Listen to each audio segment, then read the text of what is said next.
Well, hello there, and welcome to a special edition of NFC Divisional Round Football. Of course, the San Francisco 49ers take on the hated Philadelphia Eagles. We will see what we got. One thing I'm going to say about this game right now, I really hope, if nothing else,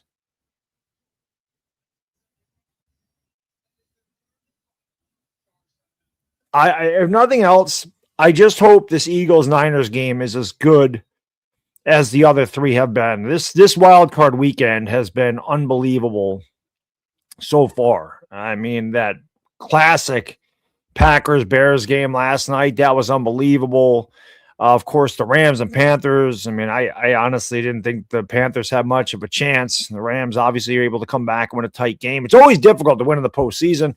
And obviously, this Bills-Jaguars game is going right down to the end. Josh Allen has the ball down at about the half-yard line. I don't know why they just wouldn't. They got to the one. I don't know why they just wouldn't push it again, which is what they're going to do. And they're going to push them into the end zone with ease. I think Jacksonville might have actually just let them score. And that was probably the best thing. Jacksonville's out of timeouts, so they have a minute to go, but their kicker can kick the ball 70 yards. So they really only got to get the ball to about midfield to attempt this field goal. So I just hope that, like I said, I just hope this Eagles-Niners game is as good as the other ones have been. I'm rooting for the Bills to win this whole thing. I love Josh Allen. I think he's a great quarterback. People want to give him shit for not winning a Super Bowl or whatever. You look at they showed his stats, his postseason stats earlier. In the game, I mean, he's number one in almost everything. He's number one in passing yards per game. He's number one in touchdown to interception ratio. He's number one. And there was another category he was number one in. What more do you want from Josh Allen? He can't play both sides of the ball. And if you look at the pass that he made to Brandon Cooks with a free blitzer right in his face, he threw the ball 40 yards down the field right in his chest. And they go down and they score. I mean, Josh Allen can't go out there right now and play linebacker. I mean, maybe he could. He's big enough. But I get sick and tired of the crap about these people that can't win. And, Josh Allen being a guy that can't win. People put way too much stock and I understand the quarterback is the most important position, and they're going to get the blame. They're going to get the glory. But wins and losses don't squarely fall on the quarterback's shoulders. It's such a stupid narrative. And when people want to talk about how good or bad a quarterback is, and they don't want to admit that a quarterback is really good or isn't really good, they want to bring up the win-loss record like it's Josh Allen's fault that the referees screwed him against Kansas City, or that, Kansas City gave up 45 yards in 10 seconds a few years back, and Kansas City kicked the game-winning field goal. Josh Allen can't do anything about it now. He did what he had to do. It's up to the Bills' defense. A minute with no timeouts in the NFL is an eternity. And again, this guy for Jacksonville can kick the ball a mile. So we'll see. The one thing I'll say about the Bills, their rushing defense is one of the worst in the league. It might be the worst in the league. We're up there. But their passing defense is really good. So, we'll see, but this is going to come down to right here. I like I said, man, I just hope the Niners and the Eagles, I hope the game is as good as the previous three have been. Bills are only rushing 3. You hate to see that. And the ball's intercepted, and that's going to do it. The Jags don't even get a chance. They don't even get a chance. The Bills are going to advance, as they will take a knee, and this one is done. Well, I will say this. I put my picks on Twitter of who I thought was going to win this weekend. And I mean, I'm not very good at picking NFL games, for being honest. I've gotten all 3 right. So take that for what it's worth. I took the Rams, I took the Bears, I took the Bills. Take it for what it's worth. And for those of you who are interested And who I have winning today, you can follow me on Twitter. I would be really appreciative. I just hit 12,000 subscribers. I'm going to wait till, or 12,000 followers. I'm going to wait till I get a little bit past 12,000 because people lose their accounts and then it drops your followers and all this stuff. But that was one of the goals I wanted before the NFL season was over. I wanted to get to 12K, which we're there at the moment. The other one was to get Cam Scatterbo to follow me. That hasn't happened, so we're halfway there. So we got to let Cam Scatterbo to know to follow me. He doesn't need to say anything. He just needs to follow. But for those of you who are interested, I do have the Philadelphia Eagles winning this game. Now, obviously, I hope I'm wrong. I just feel like the Niners are a little bit too beat up, and this Philadelphia Eagles defense is really good. Defense is everything in the postseason, and the Eagles, you'd say the home field has an advantage, but so far, 2 home teams have lost. The only home team that won was Chicago, and they were in a battle. But I just feel like the Eagles defense be a little bit too much for Brock Purdy and them boys. They're gonna have to run McCaffrey a lot. McCaffrey's gonna have to be a big part of what they do. The Niner defense is gonna have to force a couple turnovers, I think. And Philadelphia doesn't usually turn the ball over. They're very good about that. It's one of the reasons that they're, a really good team is they win that turnover battle all the time. I mean, even the game where Hurts turned it over 5 times against Los Angeles, it took overtime for LA to win, and it's because Hurts threw an interception at the 2-yard line. I mean, that's how good Philadelphia's defense is.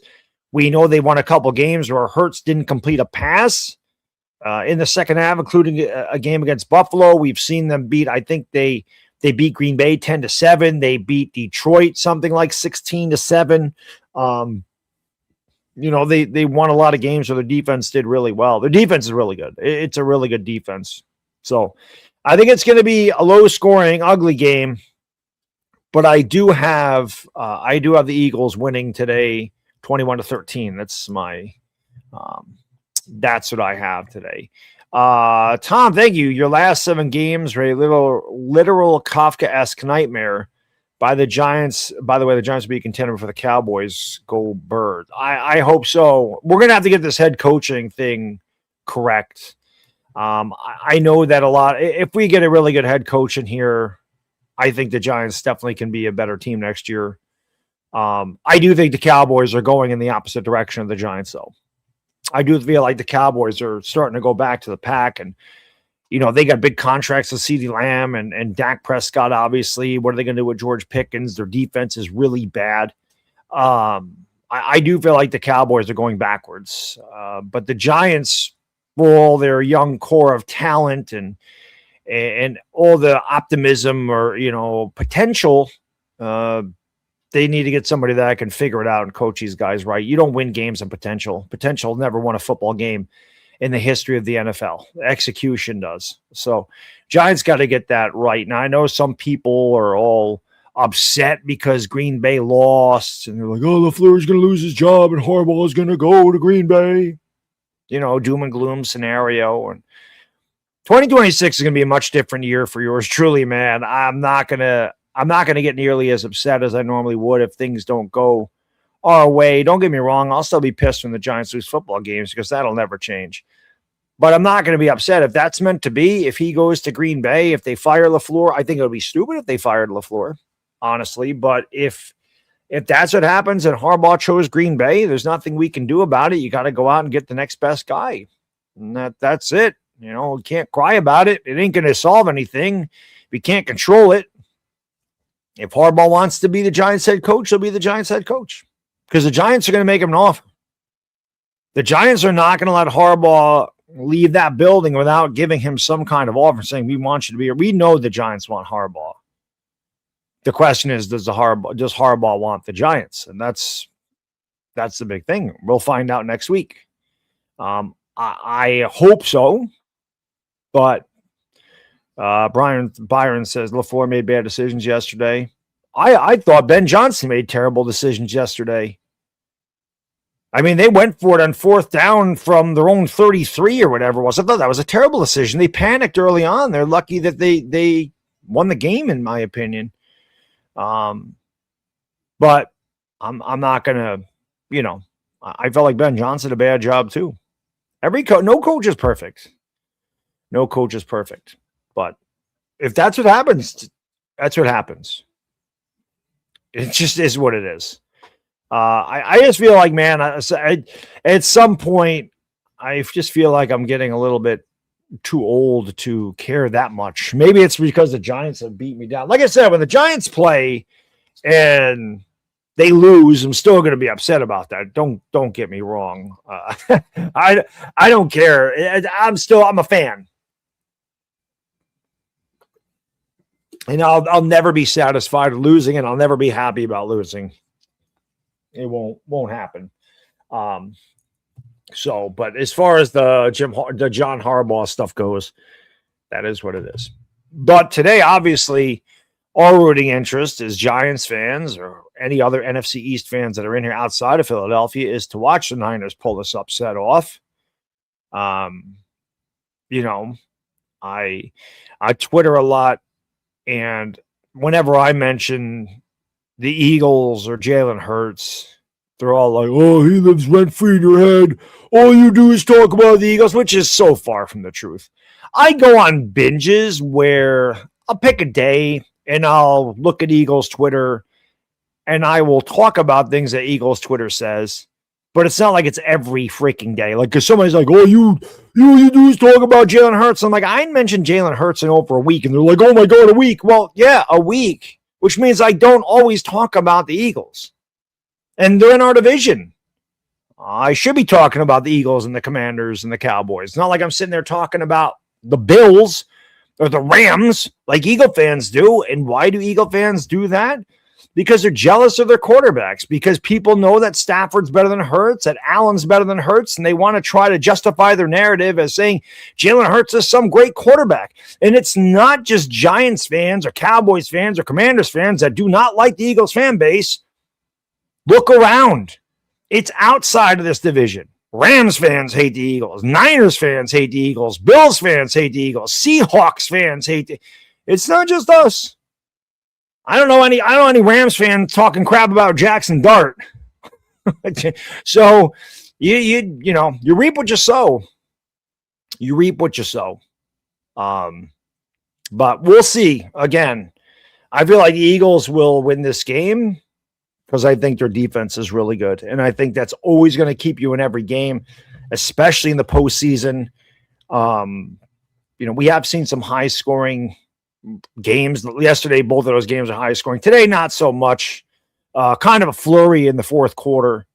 But we'll see.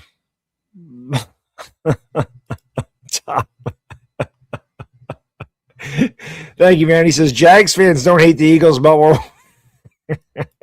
we're working on it.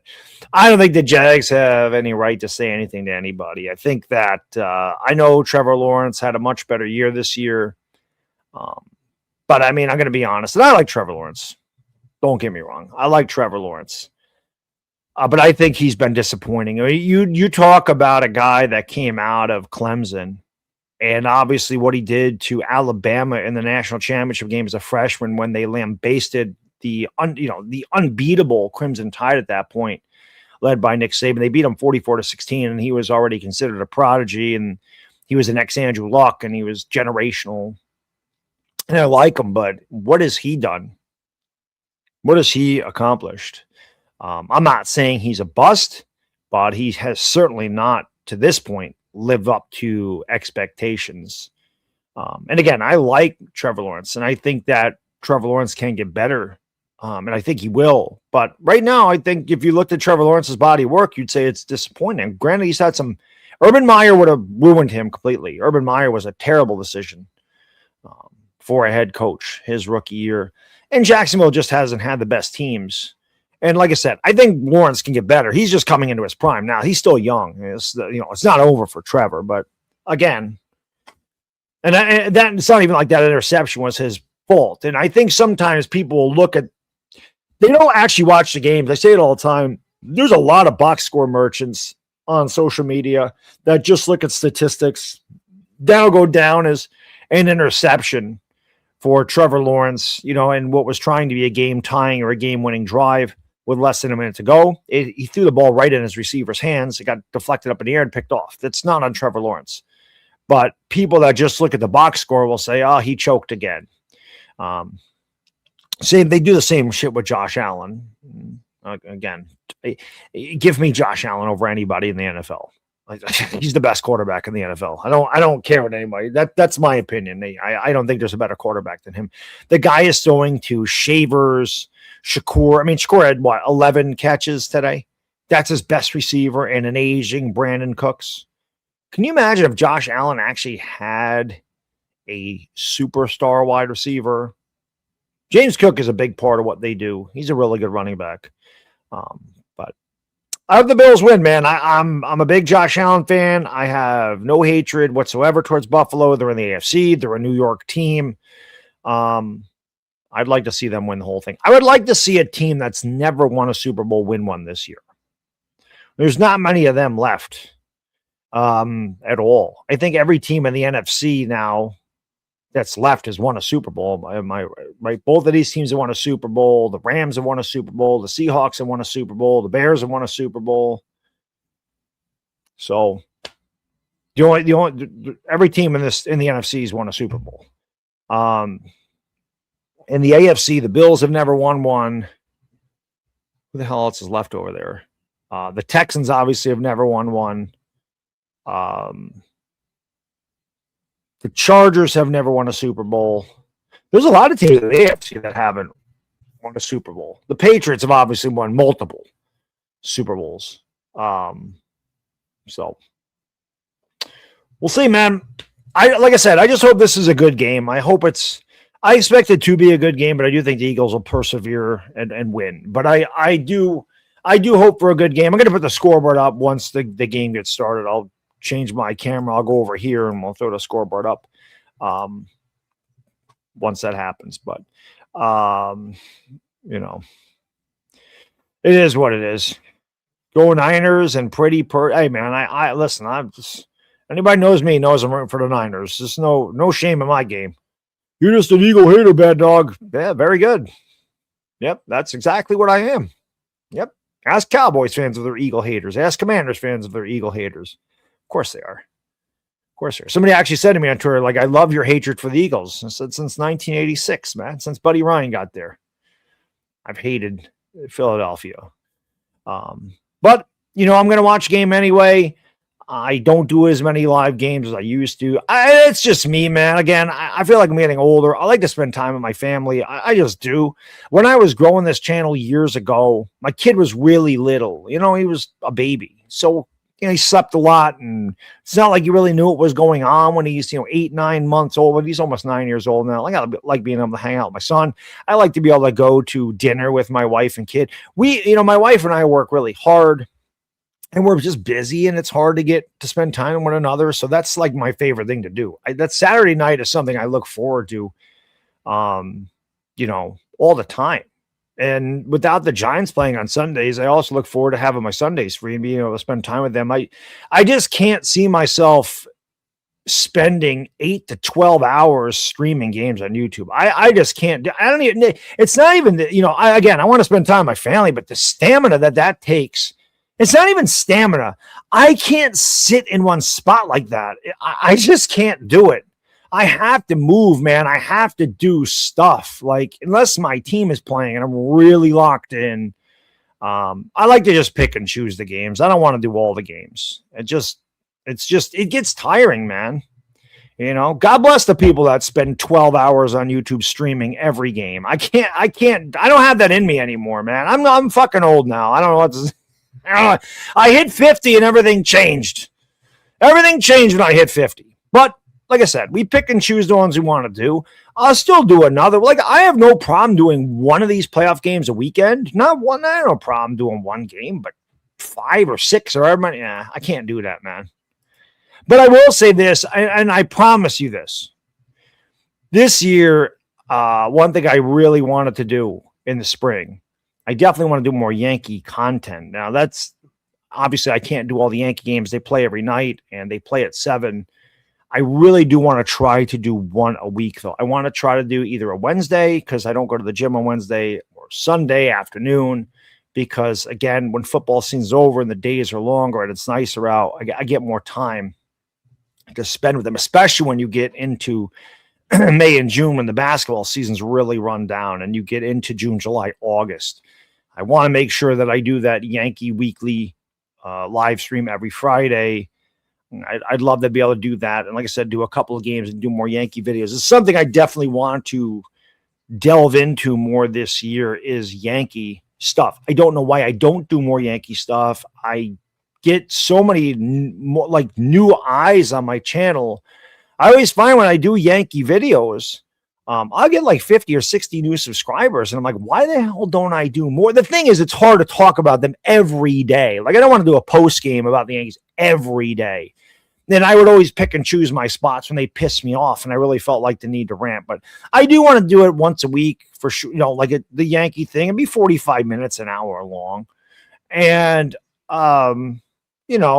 like I said, a couple games here or there, I'd like to be able to do them because, not that the crowds are big, but I always love calling baseball games, and the Yankees are my favorite team. And let's hope now that they're out of talks with Cody Bellinger that they go out and they get Tucker and Bo Nix. We're the Yankees. Sign them both. Bob, thank you, buddy. He says, if Green Bay lets LaFleur go, I would love him to coach Big Blue. I would have no problem with LaFleur being a coach of the Giants. I think it would be a mistake for Green Bay to let him walk. Honestly, Green Bay dealt with a lot of injuries this year. A lot of injuries. And they were right there with Chicago. Chicago's the number 2 seed in the NFC. Green Bay's defense was not very good. And when they lost Micah Parsons, obviously that was a huge blow to their defense. I think LaFleur did a good job with what he had. I would definitely be interested in LaFleur if Green Bay let him go. B-Rog, thank you, my friend. Appreciate you, brother. Yo, Baddog, what up? What a sitter from Rome. Please catch me up on football. Okay, well, the Bears advanced in a great game against the 49ers. Bears advanced against the Packers last night. The Rams in a battle with the Panthers. Rams were able to come out on top in that one. A lot of last-second victories here. And, of course, Buffalo just scored a touchdown with about a minute to go to beat the Jacksonville Jaguars. So the Bears, the Bills, and the Rams move on. Of course, we have the Patriots and Chargers after this one. We're going to see what happens here with the Eagles and Niners. You put money on the Niners? I love the pudding pops crack me up. Pudding pop. But yeah, man. That should be good. Yeah, I'm hoping for a good game. I hope you win your money, man. I hope you win your money. Aaron Andrews with a massive fur coat. Michael Strahan getting in the good graces of Giants fans again after waving the Eagles flag last year. Calling out Danny Cannell and saying 2 good games got Danny Cannell paid, so shut your mouth about it, Jackson Dart. And a snow squall has come through here. It was very nice, and we do have a warning of a snow squall, which is coming through here now. 49ers will win by 4 touchdowns. I wish. That's not going to happen. I'll be surprised if the 49ers score 4 touchdowns in this game. You don't remember Michael Strahan waving an Eagle flag last year? 500 on the Niners to upset the Eagles. Well, hopefully you win. I don't know where you guys get this money to bet, and I have no idea. I couldn't put 500. I mean, I could. Maybe it's just the way I was raised, or maybe it's just the way I am with my head, and I'm just not a. And I like to gamble. Like I like to buy scratch offs, $5 scratch offs, to go to the track and play $5 exact. I like it for the thrill of just winning something. I could be a millionaire, and I don't think I could put $500 on a football game. And it's just because the stuff's not in my control. If I was going to do that, like I'd rather play poker, even though you can't control the cards, you can kind of control what you do with your own hand. But if I see $500, $1,000, I can't do that. Like, I don't have the balls to be doing that stuff. That's too much money for me, man. I can't do it. I couldn't do it. This is my level. Right there. It's around me too. 2, 5, sometimes maybe a 10 if I'm feeling lucky. That's it. 10 is my limit. I might buy two $10 scratch offs. Like I'll go and say, all right, I spent $20 in scratch offs. I'll buy two $10 ones. That's why one of my favorite gifts for my birthday or Christmas is scratch offs, because I'm not buying them. Somebody else is. I've never had it like that. My dad had a gambling problem. That could be part of the reason that I don't. And also when I was 21 years old, I remember I went to Atlantic City the day after I turned 21 and I lost $3,200 in a weekend. That'll sober you up really quick. So I felt sick to my stomach and I said, I'll never again. And I haven't really, not like that. Like I said, I go to the casino with a certain amount, a couple $100. When it's gone, it's gone. I'm not spending more. I'm not going to the ATM, not doing the same thing at the track. I go to the track, bring $100. I usually don't even bet the whole $100. If I do and it's gone, it's gone, it's gone. I just can't. I can't do it, man. So God bless you guys that have it like that. I certainly don't. All righty. Here we go. Kyle Shanahan. Chris, thank you, buddy. Since Buffalo won, is that a sigh of relief out there running in the Jim Harbaugh? Again, with the John Harbaugh sweepstakes, man, I'm not getting high or low. People are all worried about him going to Green Bay. If Buffalo would have lost and they would have fired McDermott and he went there, he went there. I can't.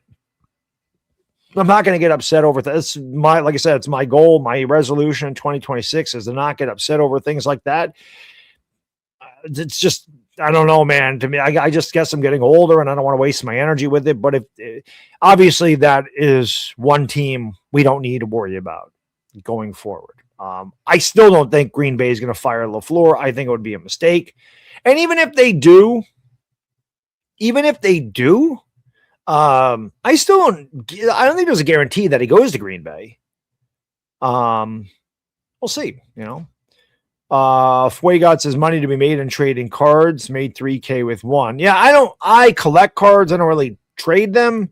I collect them, and I have collected them since I was 13. So, 37 years I've collected cards. I don't open boxes. I don't do case breaks because to me, that's gambling. That's gambling. I don't know what I'm getting. I could get a really great card and get 10 times my money back or more, or I could get absolute shit and lose $300 and end up with a bunch of meaningless stuff. So I don't collect that way. Like if I want something, I just go buy the guy that I want. That way I know that I have it. Again, that's just the way my brain's wired. Everybody's different, man. Everybody is different. I just can't do it like that. Then again, man, when I was younger, I just think as you get older, things definitely change. They definitely change. Your priorities change as you grow older. There's no question. When I was 21, I didn't give two shits about anything. I didn't care how much money I wasted in a bar, or how much money I wasted at a gentleman's club, or how much money I wasted drinking or whatever the hell I was doing when I was 21 and being really stupid. I didn't care because I was a dumb kid. You got to learn. I did, but yeah, I had a good time. Don't get me wrong. And I have a lot of memories and I have a lot of stuff that I forgot because I partied too hard, but I made it this far. Now, now we look at different things. We've been married. My wife almost 26 years. I got a 9-year-old kid. I'm about 10 years out from retirement. Like things change as you get old. It's crazy. But enjoy your youth, man. Enjoy that shit because it goes fast, really fast. Like it's hard to believe 1996 was 30 years ago.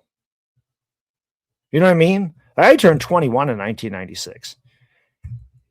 It's incredible for me to think that was 30 years ago. It's funny because I actually got ID'd yesterday. We went out to dinner. She ID'd me, and I'm like, I'm farther away from 21 now than when I was born by a lot. I couldn't believe she ID'd me. I'm like, I don't look anywhere. Usually in New York State, if you look under 40, they're supposed to ID you. I don't think I look under 40. When I shave and I dress nice, maybe I could pass for that. Maybe. But like this is a compliment, though. Zach, thank you, buddy. Rooting for the Meteor. I dislike both. I'm rooting for the Niners. It's my sister's favorite team. I have no ill will towards San Francisco. I hated the Niners when I was in high school. Like, I hated the Joe Montana Niners. I hated them because they were big rivals of the Giants then.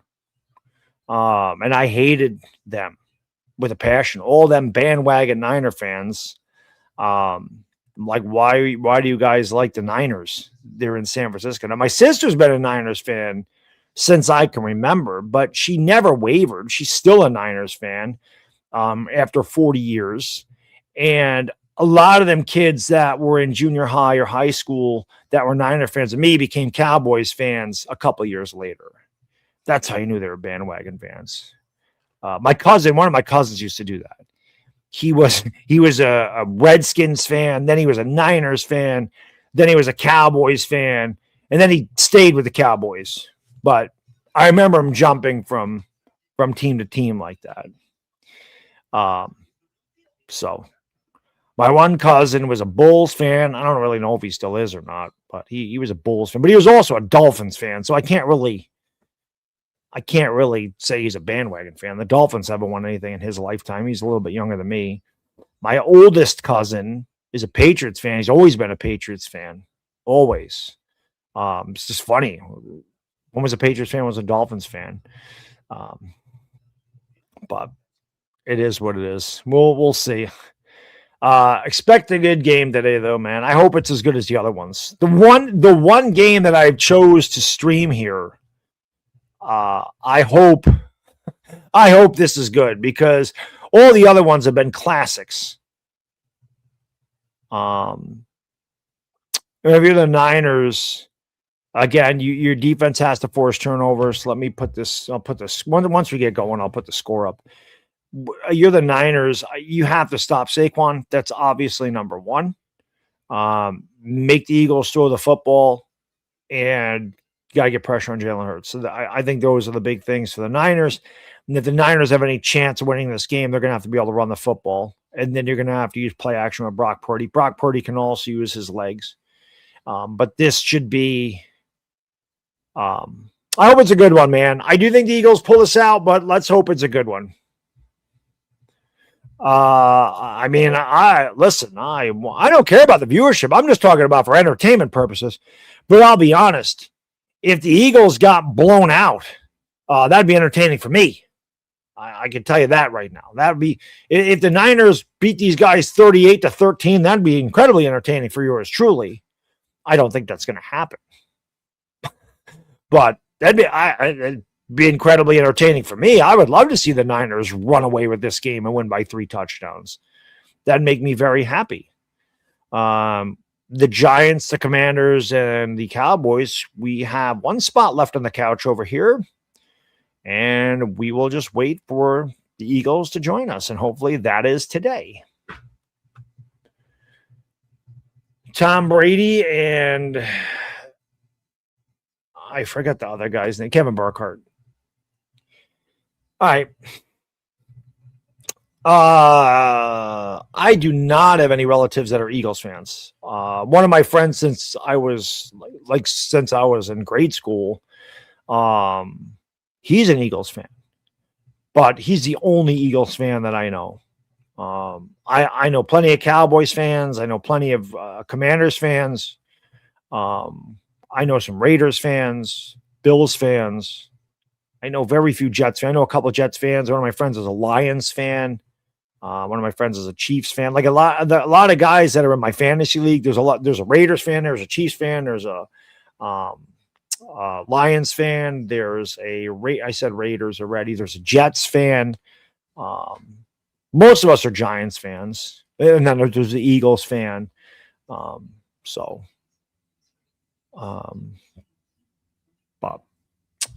yeah, we'll see what happens. I just hope it's a good game, man. And obviously, I hope the Niners can pull off the upset today. The Eagles are a 5.5-point favorite. For those of you who are into that, Hammer, same man. I hope the Eagles get blown out too. It'd be nice. That'd be a perfect scenario for them to get blown the hell out and for them to just look terrible. But I don't see it happening. Eagles defense is too good, I think, to get blown out of any game. I don't know how the hell the Giants blew them out. I think that's the only game this year that the Eagles actually just got beat badly was the Giants game. I guess the Bears beat them up pretty good too. I forgot what the final score in that game was, but I know Jalen Hurts got a really garbage touchdown at the end of the game that made it a little closer. The Bears dominated them pretty good too. But outside of the Giants and Bears, I don't think anybody really beat the brakes off the Eagles. The Broncos came back to beat them, the way we did, or I'm sorry, the way they beat us. The Eagles had a big lead and they blew it like we did. They lost in overtime to the Chargers. What was their other loss? They lost to the Chargers. They lost the last game to the Commanders. They don't even count. So they really didn't. It was just the Giants. The Giants and Bears are the only teams that really beat these guys up. The Giants are the only team to score 30 points against Philadelphia, too. So, again, it's not in the Eagles' nature to get blown out. The defense is too good. Their secondary is really good. Their pass rush is really good. And I love Nakobe Dean, man. I want the Giants to sign Nakobe Dean in the worst way, not only because he's such a impactful linebacker. Of course, he has to stay healthy. Health has been his issue most of his career, going back to his days at Georgia. But he's just such a dynamic player. And on top of that, being able to take somebody from Philadelphia for a change would be nice. My guy Vic Tube's in the house. Salute to my guy Vic Tube. What up, Vic? I hope you're having a great 2026, brother. Good to see you in here. I have slow motion mode on, do I not? Right? I don't want to put subscriber mode only on. I don't need to do that. I have slow mode on, so those bots can't spam.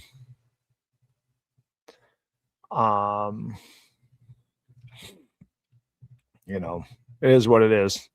They didn't have their nose tackle and one cornerback. Yeah, well, we didn't have Malik Neighbors when we blew them out either. I also don't think we had Darius Slayton in that game. So we didn't have our number one or number two wide receivers in that game. Still blew them out. So I don't use injuries as an excuse. We didn't have most of our guys in that game either. And we just kicked their ass. So it happens. I'm not gonna, it's, it is what it is. We didn't have our guy either. We didn't have Malik Neighbors. It's not like he was throwing to Malik Neighbors. And Darius Slayton not being there might have actually helped us.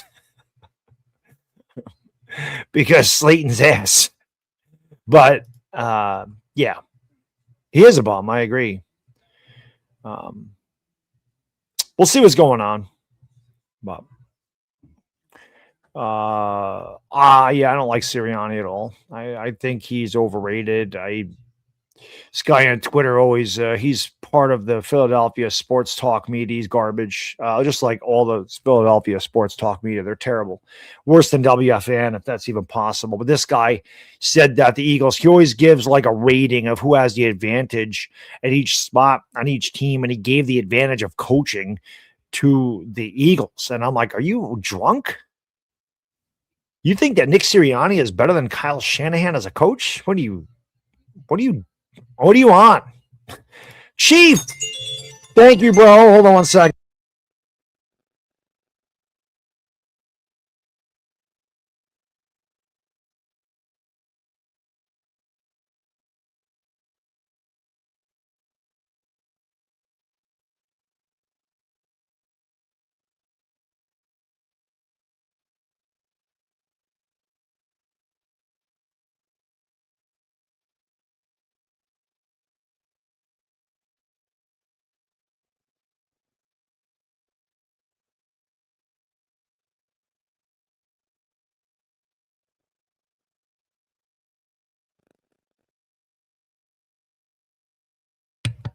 All right, that was Joe Shane working on getting Harbaugh over here Can't hear that. That's classified. Can't hear the Joe Shane conversation. Chief, thank you, man. He says, I'm still getting over that Packers game last night here in Wisconsin.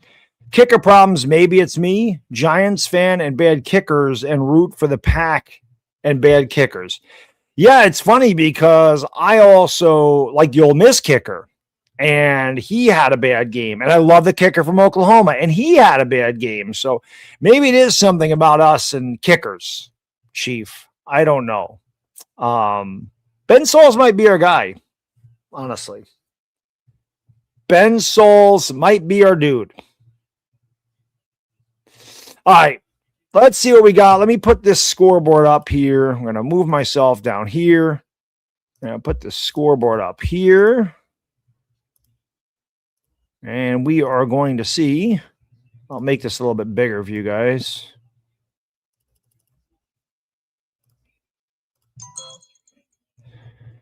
Tom, thank you, brother. He says, seriously, guys, I need more and better Eagles hate.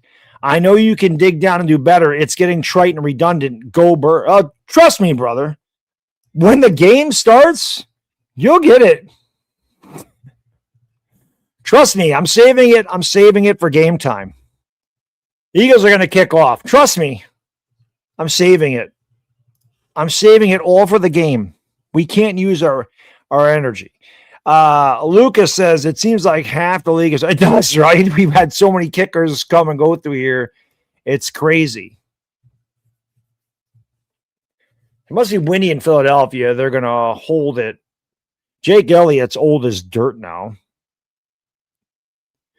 Peter says, cry, Eagles, cry. I hope so. Here we go. Niners have it to the 5, to the 10, to the 15, out to the 20, and ball's loose. Oh, it was. I thought it was loose. It was not. I thought the ball came loose. Did not. I don't really like this. There we go. That's what I was looking for. That right there. So here's Brock Purdy. 70% completion percentage. He had a 105, I think, quarterback rating. He's top 3 in all those categories. We'll see what we have. It is very windy there, so obviously both teams are going to want to run the football. Niners will start from their own 24. Purdy under center, McCaffrey the single back.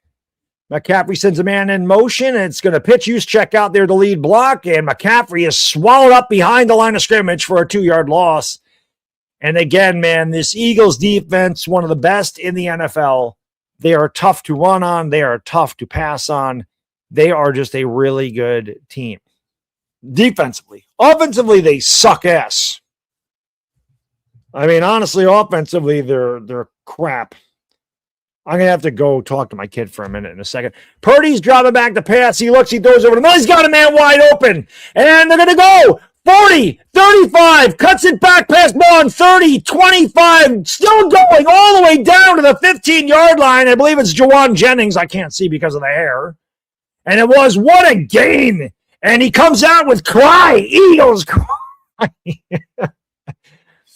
Beautiful throw right over Quinyon Mitchell. And one of the Twitter guys was like, oh, son, quit talking about Bay. He got held.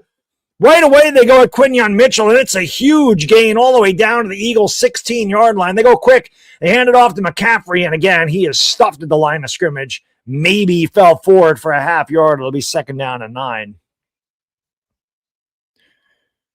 Jennings just ran a quick in route there. Just a quick dig out. Just stuck his foot in the turf, and then Quintana Bay got his ass whooped by George Kittle. I thought Jennings might take that all the way. Oh, it's Demarcus Robinson. My bad. No, it's Demarcus Robinson with the catch. Can't see because of the damn hair. Purdy back to throw, and it's caught. And that is Christian McCaffrey. It'll be 1st down and goal for the Niners at the 5-yard line. Brock Purdy, 2 for 2 to start. Roadrunner, my man, Commanders fan. We're all in agreement today, Commanders and Commander fans and Cowboys fans. Unite with Giants fans today. Fuck the Eagles. That's correct. That's correct. Fuck the Eagles. From the 5-yard line, don't be surprised to see Purdy roll out here and look for George Kittle. Use check in motion. They're going to hand it off to McCaffrey. He runs up the middle. McCaffrey pushing forward, gets to about the 2 before he stopped. It'll be 2nd and goal from there. Yes, for one day, Cowboys, Giants, and Commanders fans can all unite together.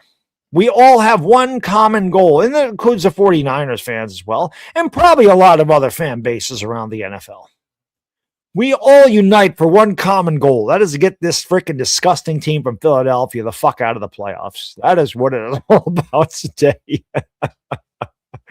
It'll be 2nd and goal from the 2. 2 wide to the right. Man in motion. The fake pitch, McCaffrey. The throw, caught, touchdown, Robinson. Stand up! San Francisco 49er fans. DeMarcus Robinson, Christian McCaffrey, they make it look easy as they go 76 yards in 4 or 5 plays, and they take a quick 6-0 lead.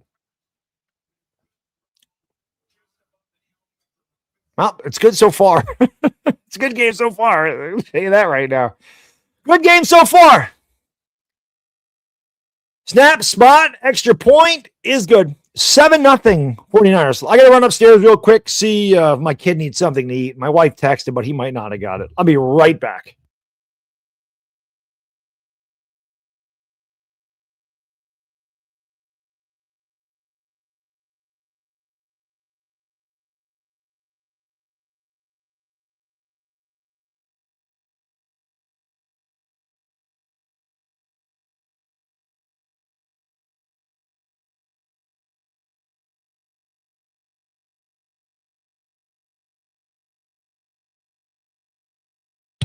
Okay, that's a good start. Now we need this Niners defense to stand tall. No, I'm not worried about if the Eagles lose, they'll be looking to steal Harbaugh. I'm not worried about where Harbaugh goes. Harbaugh wants to be a Giants coach. He'll be a Giants coach. That's the way I look at this. I don't know why that thing keeps popping up like that. If he wants to be a Giants coach, he's going to be the Giants coach. Roy's Eagle fans want to tell me how great Sirianni is. If they're already looking to fire Sirianni after they just won a freaking Super Bowl and just won the division, and they're going to look to fire him after a playoff loss, he must be a really shitty head coach, which is what I've said all along. So Eagle fans just be proving my point, which if Eagle fans actually sat back and looked at the shit that most people tell them and were honest with themselves, they know we're right. They know we're right. We're looking at it from an outside perspective, man. It's true. But they just think everybody they have is the greatest player, the greatest coach in the history. I already saw them making excuses. If the Eagles win, it's because of Jalen Hurts. If the Eagles lose, it's because of Patullo. Like, what are you doing? I mean, my God. Can you imagine being that pathetic where you've already made excuses? And you're not going to blame the players, and you're just going to blame your OC. Your offensive coordinator just didn't give up a 76-yard drive in 4 or 5 plays. It doesn't make sense. I don't think Sirianni is going to be fired anyway. I don't think so. But again, the way I look at it, if it happens, it happens. What can you do? We have to get the next best guy. That's all. Well. It was a good start for the Niners. I'd love Philadelphia to turn the ball over right here. I think it'd be hilarious. And listen, man, I got a good look at this Niner team in person. They whooped our ass when I was down there. When I went to that Niners-Giants game. Now, I don't have the volume up, so I don't know. You guys that are listening to the game or like have the volume up, is there can you notice any, I don't know how well they travel to Philly. Can you hear any Niners fans? I'm going to tell you, man, when I was in the Giants stadium, it was almost like it was a 49er home game. There were so many Niner fans there. It was insane how loud it was for them in that stadium. It's probably 60-40 Niner fans. It was crazy. But I don't know. So Eagles really turned it out 20-25 to the 30, cutting it back 35 and out to the 37. Good return for Philly, and they will start there.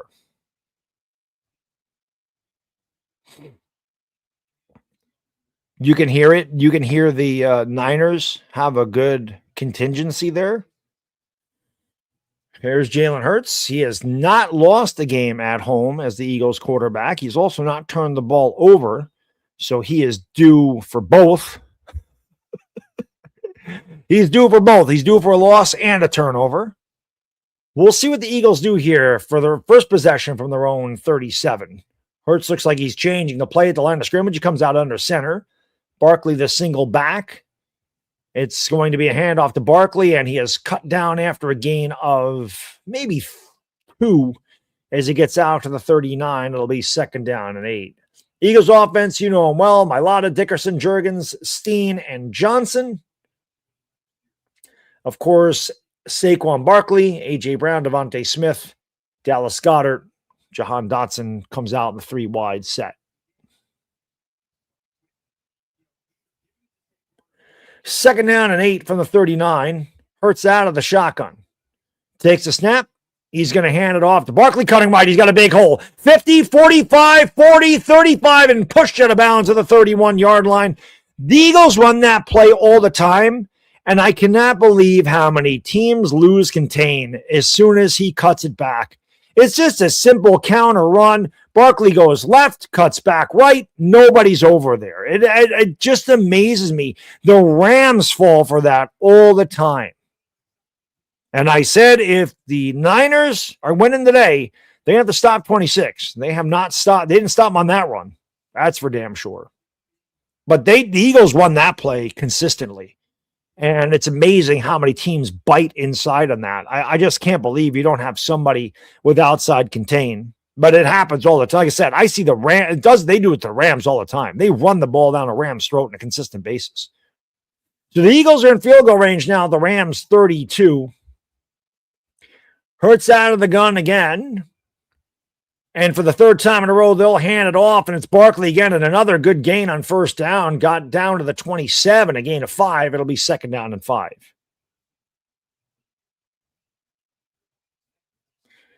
San Fran scored on a 76-yard drive. It took them 3 minutes. This is the Eagles' first possession, and they are in field goal range already. 3 straight runs for Philadelphia has brought them from their 37 to the Niner 27, so 40 yards. Hurts out of the pistol this time, and it'll be a play-action pass. He has all day to throw. He looks right. He throws right. He's got Devontae Smith down to the 17. I'm sorry, that's A.J. Brown, my bad, and it'll be 1st down and 10.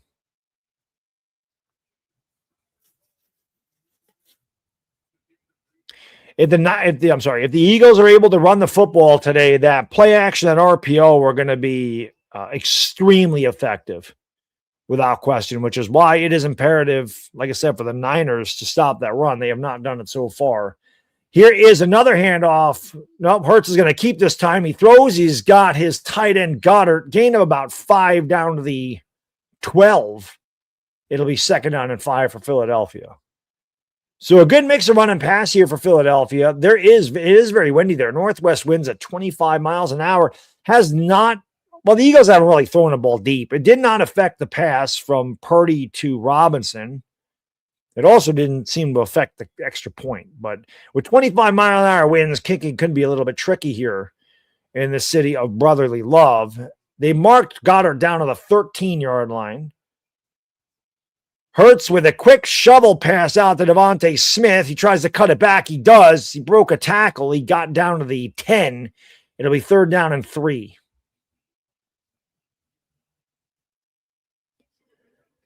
I honestly think maybe not 3rd and 3. If the Eagles ran the ball and maybe got, a yard or 2, if they get the 4th and 1, they're going to go for it with a tush push, which they got to outlaw that play. And I say the same thing with Buffalo. I mean, Buffalo runs the same thing. They got to get rid of this play.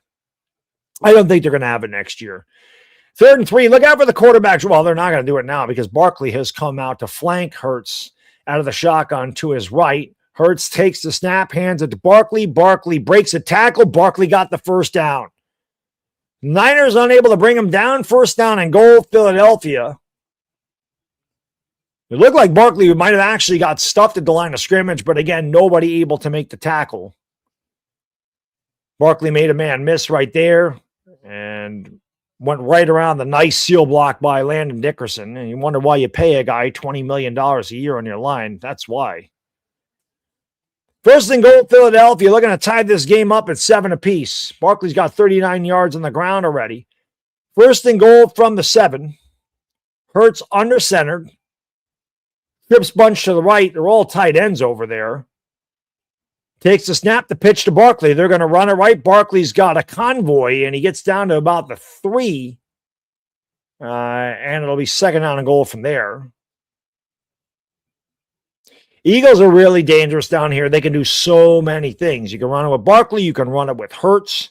Dallas Goedert is a great tight end, obviously. You got A.J. Brown. You got Devontae Smith in the slot. They're tough here, man. They can do a plethora of things down here inside the 5. They're very tough to stop. They actually marked Barkley at the 4. It'll be second and goal from there. Calcaterra goes in motion. And now Goddard. And it's a handoff to Barkley. And Barkley is down at the 1. He had a really good push. And this is 4 down territory. This is going to be 2 tush pushes. Sean, thank you, buddy. He says, what's up to my main man, the Bad Diggy Dizzle? Go Niners, Harbaugh, Dart. Let's go, John. I'm ready for it. I'm ready for both. I'm ready for both. They're not going to tush push, which I'm surprised. They're going to hand it off to Goddard. He's going to get in easily. I don't even know why Goddard cut that back. Just a little jet sweep end around. Goddard rocks the baby. We're tied at 7 apiece. A little trickeration there. Niners looked very unprepared on defense on that drive. Very unprepared. A lot of runs for Philadelphia. This is what they do. The Eagles are definitely the best when they are a run-heavy team. They are, without question, they are much better when they run the ball first. Snap, spot, kick. He missed it. Jake Elliott hit the upright. And it is 7-6. Again, we talked about the wind. There's a lot of wind there. That one he just missed. I think he was looking to play the wind, and it just never came back. Hit the outside of the left upright, bounced out. It's 7-6. So, see which team's defense stands up first. That was a big drive for Philadelphia, honestly. Now, again, not that you worry about the Eagles' defense. The Eagles' defense is really good. But if you're the Niners, you would like to have gotten out to a 2-score lead if possible. But the Eagles went right down easily, just like the Niners did. But we'll see if that extra point comes back. Jake Elliott has not kicked the ball well this year. He's actually had a really, really difficult year kicking the football. We'll see how it goes. But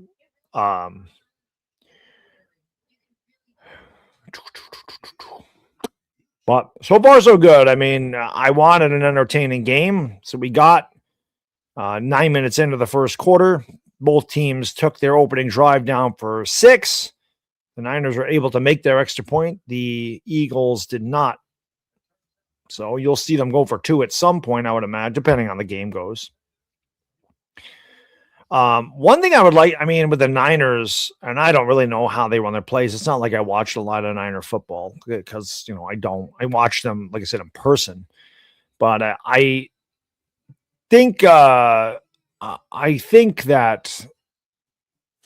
the Niners should run some screen passes to McCaffrey. You got to get the ball into the hands of your best player, although Robinson showed up pretty good. So it is what it is. Flip, that's not a real Cleveland's radio or Cleveland, somebody from Cleveland, one of the Cleveland Browns media or beat writer put those demands out there. Those are not his demands. $20 million a year, that's obvious. That goes without saying. He's going to get $20 million a year. And $10 million for the assistant coaches, that's a gimme. Of course. He doesn't want total control, though. That's not true. He wants input. I'm sure every head coach does. But I don't believe that for a second. I don't believe any of this shit that I read. I don't believe that those are his demands. I don't believe that he is favored to go to the Giants. Everybody said once they fired McDaniel in Miami, he was going there. They didn't hire the GM that John Harbaugh worked for. Now all of a sudden he's not going to Miami. People are like, oh, they're gonna fire Matt LaFleur and he's gonna go to Green Bay. And again, Harbaugh's gonna do whatever he does. I'm not gonna worry about it, but I don't believe anything, especially on Twitter. I will never believe shit on Twitter. I read Twitter thing unless it comes from like Ian Rappaport or I'm trying to think Jeremy Fowler. Well, he's a baseball guy, I think. I'm trying to think of the other big, like, NFL guys, like the real NFL guys. Unless it comes from them, I don't buy source. Trust me, bro. I don't believe any of that stuff. Those people saying this shit is the same thing as me saying it. It means nothing. Dashy, thank you, buddy. As a Bengals fan, legend head coach Paul Brown says, when you win, say nothing. When you lose, say less. Words to live by, brother. Words to live by. Niners get the ball back here. Both teams went down and scored a touchdown on their opening drive. Elliott missed the extra point. Niners scored very quickly. They will start the same spot. They started at 24 last drive. They're starting at the 26 here. Purdy under center. McCaffrey, the single back. Now Juszczyk goes back there, and he'll go out on a lead block as they pitch it outside. McCaffrey cuts back. And a good job by McCaffrey to get out to about the 30. It looked like he was going to be stuffed for a 1-yard gain. Made himself slender and got 4. It'll be 2nd down and 6. There is the Eagles' defensive line. It's very good. Jalen Carter and Jordan Davis. The linebackers are fantastic. Nolan Smith, Zach Bond, Nakobe Dean. And, of course, their secondary with Quinyon Mitchell and Cooper DeJean, really good as well. Eagles are good at all levels. Purdy throws, and there's a great play by Quinyon Mitchell as he blanketed George Kittle. It'll be 3rd down and 6. That's just really good coverage by Quinyon Mitchell. Maybe got a little bit of a tug, but I mean, they're not going to call that. He just, that's just good coverage. It'll be 3rd down and 6. This is obviously really big. The Niners got to get to their 36 for a 1st down. Purdy out of the gun. McCaffrey flanks him to the left. Purdy drops back. Eagles rush 4. Purdy throws. That's going to be short of a 1st down, and the Niners will have to punt. That looked like a Giants. Play. 3rd down and 6. Run a 3-yard out to the sideline and get 3 yards. It wasn't a good throw by Purdy at all. That's a very late throw and very weak. So the Eagles will get the ball back as the Niners go 3 and out. Not a good throw by Purdy at all. They're not a good route either. If you're running that route to the sideline, man, you have to go past the sticks. You can't run that shit 3 yards short like that. It just doesn't make sense. Punt is away. It's a bad punt. And it goes out of bounds at where's the official going to mark it? The 30. So the Eagles will have it at the 30-yard line. It's only about a 40-yard punt. And Jalen Hurts and the Eagles will take it back here, a 5-1 in the 1st. That's the shit the Giants do. That was some Giants shit. Hit that thumbs up, by the way. If you haven't done so, do me a favor. Hit the thumbs up. We're almost at 200. It'd be awesome if you guys could get me to 200 likes. And, hey, subscribe to the channel. I'll figure out some game to do next week.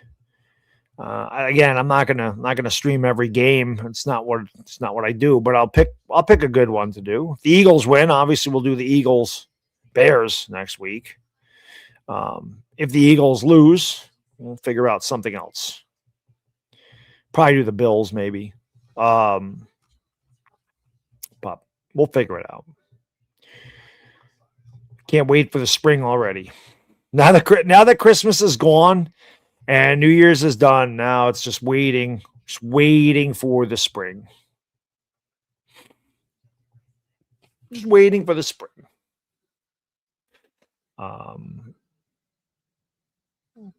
You can't remember Jalen Hurts' smile last time. He looks at the man. I think Jalen Hurts is just focused. I don't think he's mad. I think he just,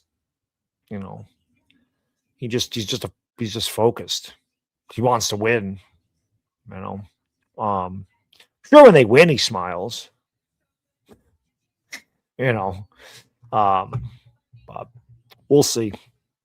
That was a Jamie Gillen punt.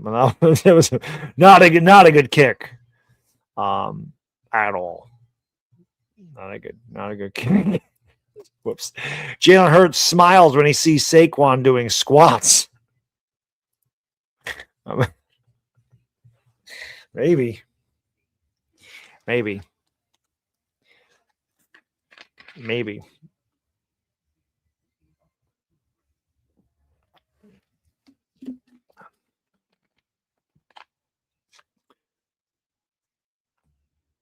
Once the Super Bowl's over, it doesn't for me because the week after the Super Bowl, I'm on vacation.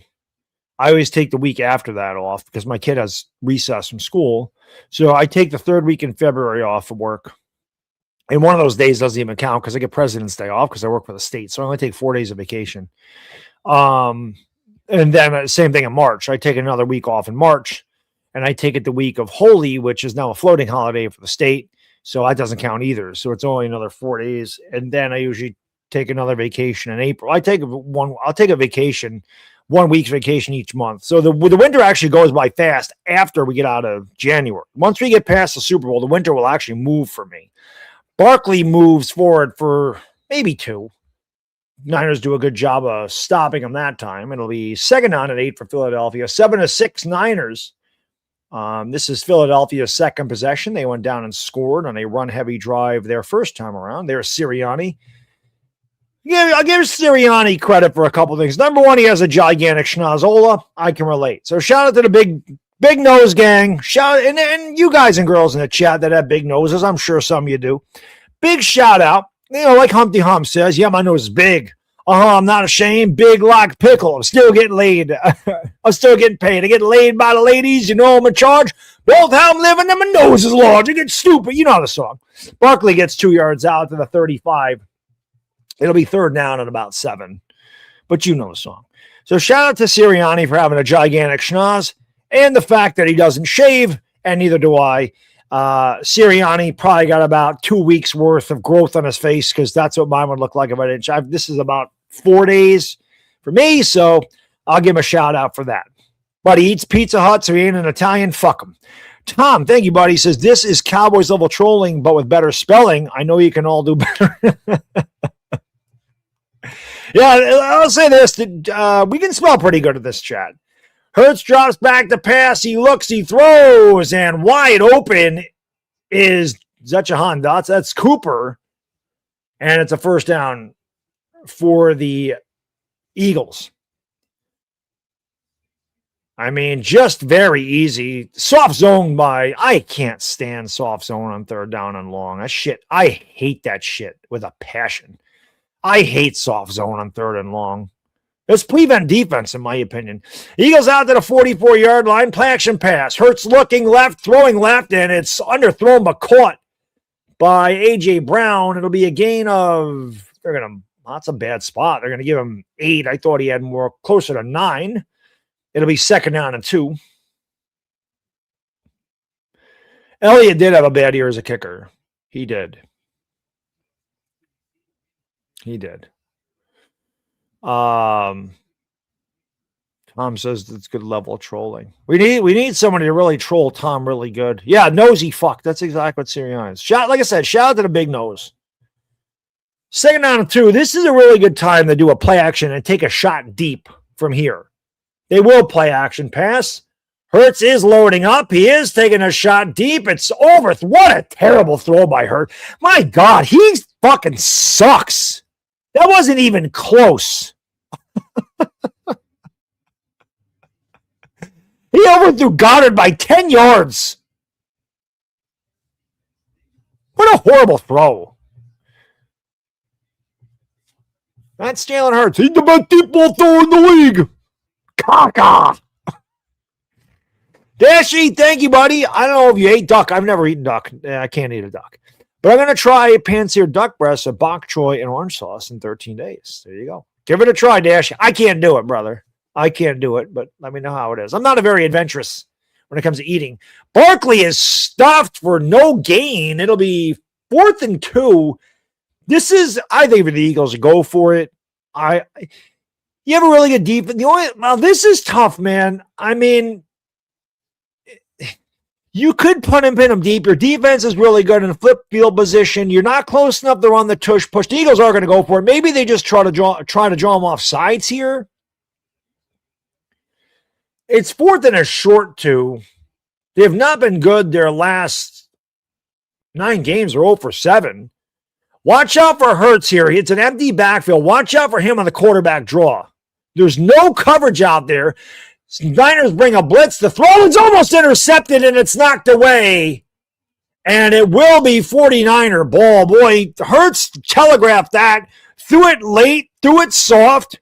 That's the way he is in bed, from what I understand, too. And the Eagles go nowhere there. Niners have great field position. That was almost a pick 6.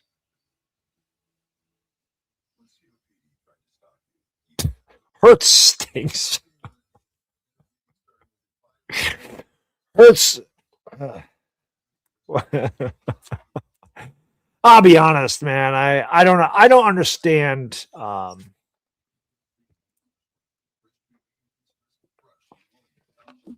Bad play calling. Who was open down the field? I didn't see. There was a blitz coming in his face. He had to get rid of the ball. But who was open downfield? Bold sign. He had to get rid of that ball quick. There was a free rusher coming at him.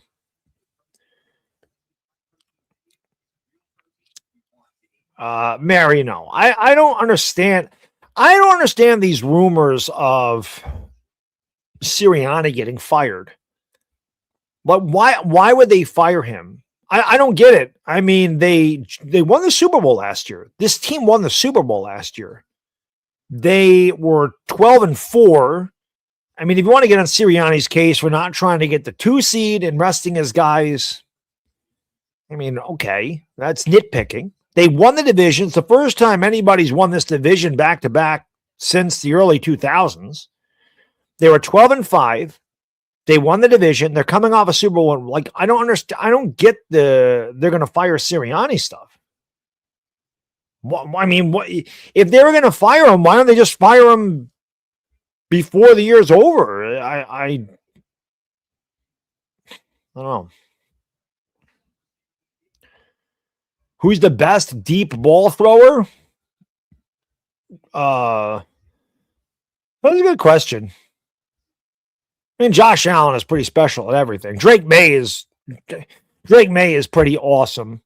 Matt Stafford's pretty good. Burrow is really good. There's some guys that can heave it. There's some guys that can heave the ball. But that's a big stand for the 49ers. They have the ball near midfield.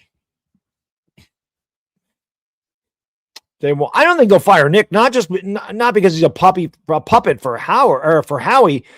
I don't understand why they would fire. Like, you're going to fire a guy if he doesn't win back-to-back Super Bowls. That's like not fair. Who would want that job if that's going to be the case? That'd be tough to live up to. Niners have it at their own 48 after the stop. They're going to hand it to McCaffrey. He fakes up the middle and goes right, and the Eagles have done a really good job in stopping him so far. 1 yard gain, 2nd down and 9. 49ers offense since 2019. Wow. And Fangio's defense, there you go. 2nd in yards, points, and everything else. And Eagle fans always sit there and say, "Oh, defense stinks." Yeah, okay. It doesn't make any sense. Here is Purdy out of the gun, looking, throwing, and that's not it. Ball just hanging up there. DeJean was able to come back and stop the pass from Jennings, 3rd down and 9. Obviously, this is huge for Philadelphia, but that's why you go for it if you're the Eagles. You know that their defense is really stout.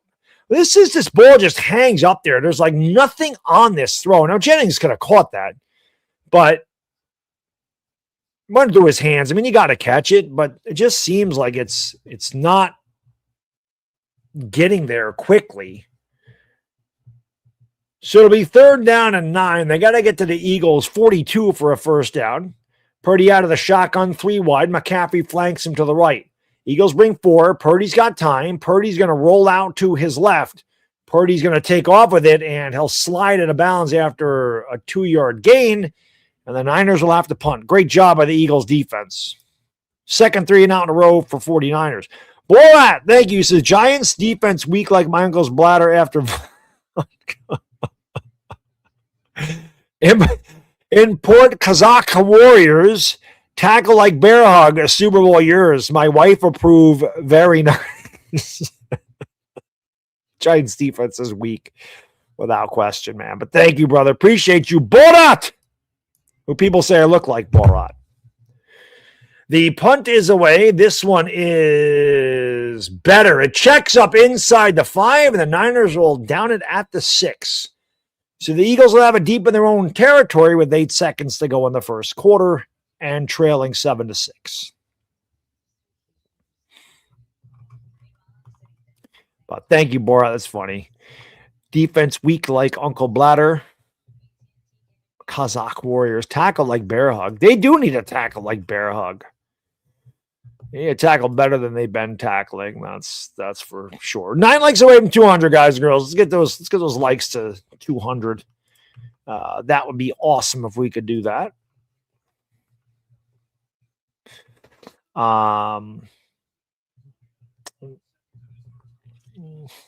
Let's see. So the Eagles take over their own 6. I'd imagine this will be a run, and then we'll go to the second quarter. Nah, yeah, I agree, Cookie. I don't like the way they just ran that offense. It's hard. I mean, again, I can't see the whole field when I'm watching the game, but the Niners had a big play. They've had 2 big plays in the middle of the field, and all of a sudden, on that touchdown drive, all of a sudden they started going outside the hash marks. I don't understand why they keep throwing the ball to the outside. Hurts will pass on first down. He'll throw, and he'll get Brown, who ran backwards and was out of bounds at the 13. They're just short of the 13, so it'll be second and a long 3. That'll end the first quarter. Both teams went down and scored on their first drive.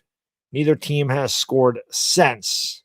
Second down and 3 when we come back. Eagles with the ball at their own 13-yard line. So it'll be good. We'll see what goes. We'll see what we got. We'll see what we got.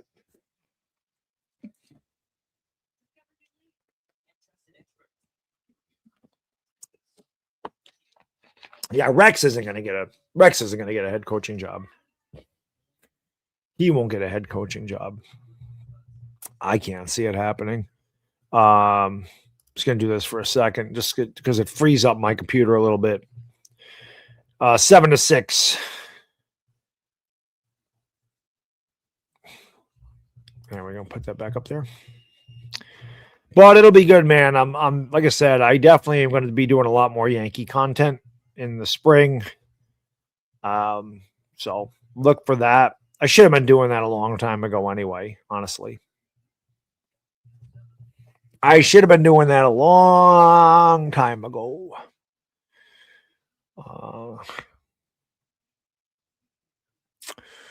So this big for the Niners. I mean, obviously it's going to be very difficult to stop Philadelphia on 2nd and 3, but you don't want, if you're the Niners, you don't want the Eagles to flip field position. You want to be able to get them off the field so you get better field position. I don't know which way the wind is blowing. Like it said northwest, but I don't know which way that is in the stadium.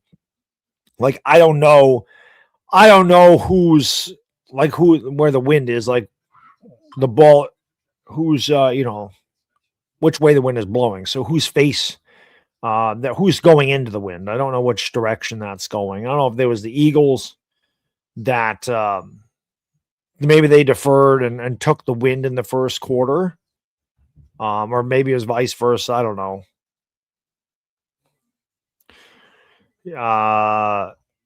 Yes, sir. Afims. Yes, sir. Afims says Eagles thought the Niners are frauds. They can't even beat the. Well, I mean, the game's not over.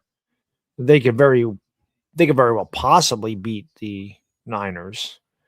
I mean, the Niners are no joke. I mean, they won 12 games. The Eagles won 11. Why was I thinking the Eagles won 12 games? The Eagles won 11 games this year. Who the hell did they lose to? Oh, they lost to Dallas. That's right. They lost to Dallas. What was the other team that they lost to? They blew that 21-0 lead. How the hell did I forget that? Am I doing games? I mean, I'd like to do a game or two with Pete. I planning on going down. It was NYYU Day at Yankee Stadium in April. That's the plan. There's a handoff to Barkley, and easily they get a first down. Easily. I mean, that's a gain of 7. It's just Barkley and that line just ran over the Niners, just mauled them on that play. Niners going to the, that's kind of what I figured. Oh, Niners went into the wind in the first quarter? I'm surprised because they got the ball first. I thought the Eagles would have taken the wind. Well, the Eagles did take the wind. What am I talking about? That would make the Eagles did take the wind. So the Eagles will get it in the first and fourth quarter. Yeah, Eagles lost to the Bears. As I said, the Bears and Giants are the only team that really beat them up. Hurts throws wide open. Devontae Smith just sitting down in the soft zone and another first down. And that's just pitch and catch. I mean, if you're going to give the Eagles that, you might as well just pack up and go to Cancun. I mean, if you're not gonna press these receivers and you're just going to sit down in a zone and you're going to let Devontae Smith just run 8 yards into the zone like that and turn around with nobody near him. Well, they didn't give him the first down. Barkley will get it on this play as he pushes forward out to the 34. The Eagles will move the chains. But if you're going to play that soft zone like that against Philadelphia, they're going to just tear you apart.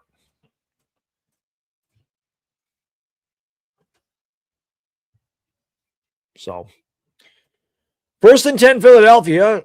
Hurts out of the shotgun. Dotson in motion. From the 34, Barkley to Hurts' left. Now Hurts will go up and change the play. Still plenty of time on the play clock. They have 9 to get off the play. Hurts now shifting guys all over the place. Now he has 3 wide to his left. Barkley's to his right. They get the play off. Hurts looks, throws to the sideline. I don't know where that ball is going. It's 2nd down and 10. I think Hurts was just throwing that ball away. I think he had Devontae Smith. He saw the corner getting ready to jump the route, and he just fired it out of bounds. I don't think that Smith was open there. I think Hurts was just getting rid of that football. 2nd down and 10.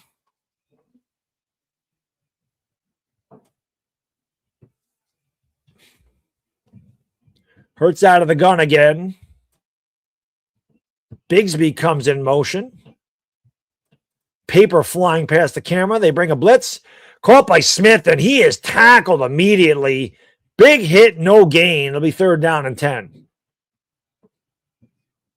Brown laid the lumber on the slight Devontae Smith.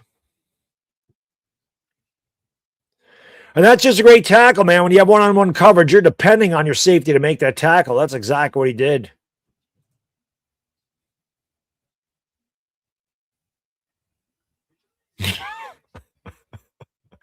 Borat, I'll get to that in 1 second. Big 3rd down here for the Niners defense. Smith comes in motion, and we have a full start on Philadelphia. It'll be 3rd down and 15. Borat, thank you. He says, Eagles, I hate you like my cousin hate fermented Mars milk. Make vomit. Your quarterback run like scared chicken. Giants smash. Very nice. I like this Borat guy. Man after my own heart. We don't like the Eagles. We don't like the Eagles. We don't like Eagle. Smash Eagle. Make Eagle wing. Fry Eagle wing. 3rd down and 15. Let's see if the Niners bring any pressure. Hurts out of the gun. Niners bring 4. Hurts all day. Looks, throws, caught Smith, and he's short by about a half yard. He didn't get the first down, but this is tush-push territory. It's about a foot short. They're going to line up and get this easily. Again, man, the Niners, I don't know what the hell they're doing. It just baffles me that NFL defenses on 3rd down and 15 will allow a team to get 14 yards, knowing that they're going to go for it, especially this team with this tush push, and they get it easily. It's a first down. I just don't understand. You just pretty much conceded them a first down. Just like they did the last time the Eagles had a third down. They just let Devontae Smith sit down in the zone like that. And I just don't understand. I'm certainly no defensive coordinator by any stretch of the imagination, but I've seen so many times these teams going to these soft zones on third down and long, and it's converted, or it's fourth down and 1, Niners take a timeout, or there's a penalty on the defense for holding because, quarterback's got all day to throw the ball. It doesn't make a lot of sense. DRL, thank you so much. Been watching you and Chris since the Gettleman days. We appreciate the support. If we get Harbaugh, we might be good. I hope so. Again, thank you for your content. Hey, thank you, DRL. I appreciate that very much. And yes, if we get John Harbaugh, we might actually be good. It'd be nice if Chris and I were calling the Giants right now, meaning we'd be in the postseason. Chris and I have been doing these games for 8 years, and we got to call two playoff games because we were able to win one. But it would be nice for us to be in these games for a change. So the Eagles have moved the ball from inside their own 10 out to the 46. They have first down and 10. Hurts under center, Barkley the single back. They're going to pitch it out to Barkley to the right. Barkley's got a convoy again, and he gets 4 yards out to midfield. It'll be second down and 6. And the blue tent needs its own blue tent as it was getting blown around out there. Table fell down. And now they have the blue tent back up. The blue tent's going to need its own tent. Boy, look at that wind, man. Wow, that's really whipping around. Them goalposts are whipping around right now. Neither quarterback's really struggled throwing the football, though. Hurts out of the gun, throws back to Barkley on a naked screen, makes a man miss. Barkley's got room, 40-35. He almost broke it. Ankle tackle by Kendrick saved the touchdown. The Eagles have it at the 30. Gain of 20 on the play. This is a really well-designed play. People say, but Tulo's bad. Well, they fake the screen out to the right. They come back to the left. Barkley just had to make one guy miss, and he did. You like your chances, Barkley one-on-one against the guy in the secondary. You think Barkley will make that guy miss. So good play there for Philadelphia. They have it at the 30. You'd say they're in field goal territory, but here's Bigsby with his first carry, and Tank gets down to the 26. It's a gain of 5. Well, they're going to mark him at the 27. It'll be second down and 6. You would say it's field goal territory, but again, with that wind, field goals are going to be very tricky today.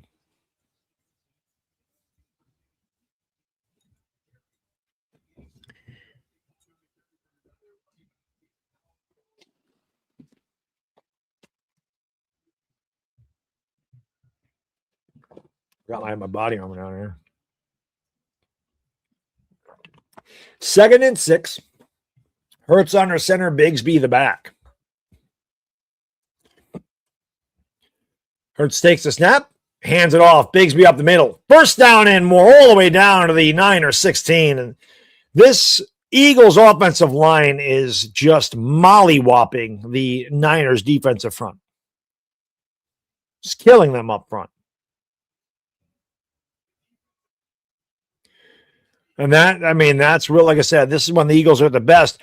And when you have conditions like this, where you're able to run the football and it's really windy, and you have a good defense, this is perfect for Philadelphia. There is a stretch play out to the left. Bigsby gets all the way down to the 10, a gain of 7. And again, the Eagles are just running these guys over. There is no resistance. So Bigsby goes out. Barkley comes back in. Eagles are taking a lot of time off the clock. They've had it every minute of this second quarter. We're talking over a 7-minute drive right now. I will go right back to the run if I'm Philadelphia. Maybe you play action to Goddard, but I'm not fooling around here. Hurts under center. They hand it off again. Barkley running wide to the right, makes a man miss, and then lost 3. Actually, they're going to give him forward progress. It's only a loss of 2. He actually got knocked. I felt like he went backwards, but I guess because he got contacted there first, they called that forward progress. 3rd down and 5. This is a big 3rd down for the Niners.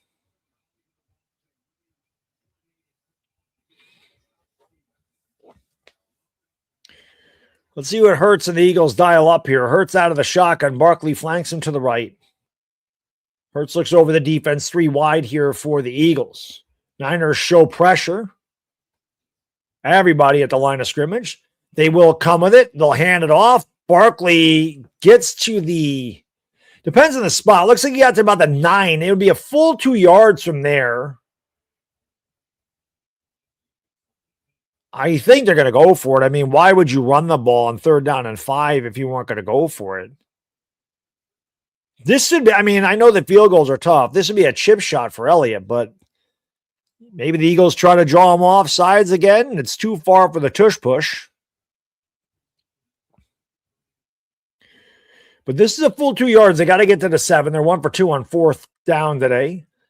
Hurts out of the shotgun, now more out of the pistol. Goddard goes in motion to the right. Now Smith follows him.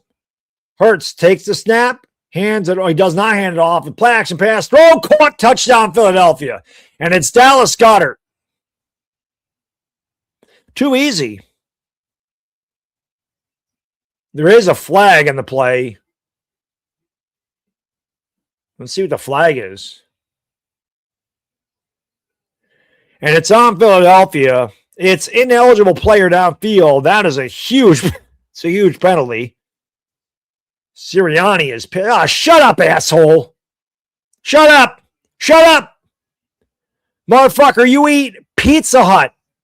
You're an embarrassment to us paisanos.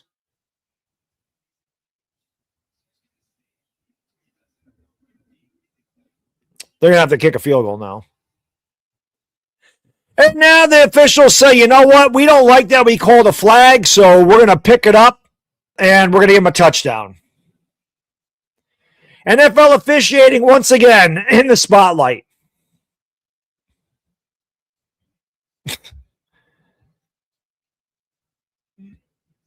Once again.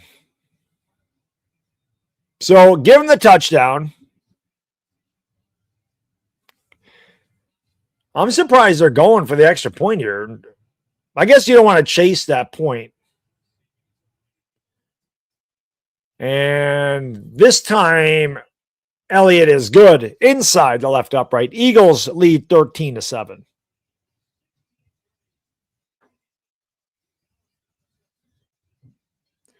Goddard's got them both. Goddard was on my fantasy team this year. That was a really good pickup for us.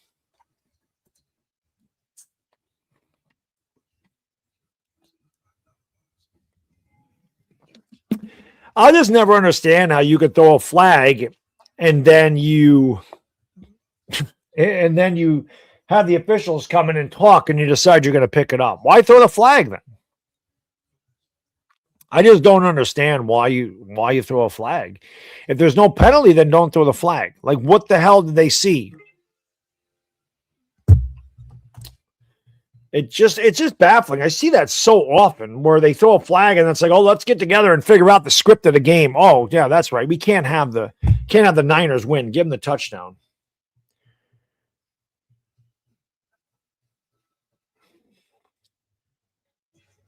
But see what the Niners do. The Niners started with the football. That was a great drive by Philadelphia, though, man. That was a 9-minute touchdown drive for Philadelphia. 9 minutes. So, really good drive. They took that 94 yards.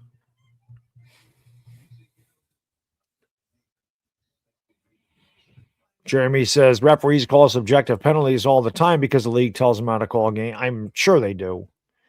There's a lot of there's always a lot of controversy. I've never seen more controversy with officiating in all the sports.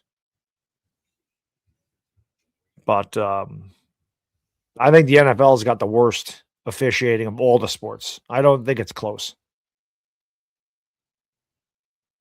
I don't think it's close.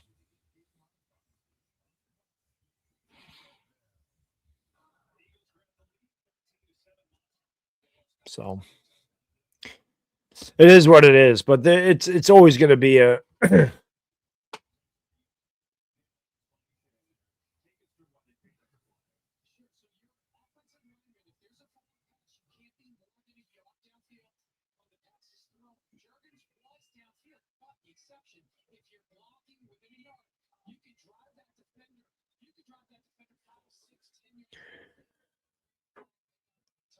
Okay, so they said it's because he was engaged in a block. He's able to go downfield. It makes sense. I mean, you can't just stop blocking because you're downfield. So that actually makes sense. That actually makes sense. You can't tell the guy, hey, stop blocking your dude because you're going to end up downfield. So the explanation actually made sense. Niners will field this at the goal line out to the 20 and tackled at the 22. So the Niners will take over there trailing 13-7. But nope, that made Dean Blandino gave a really good explanation.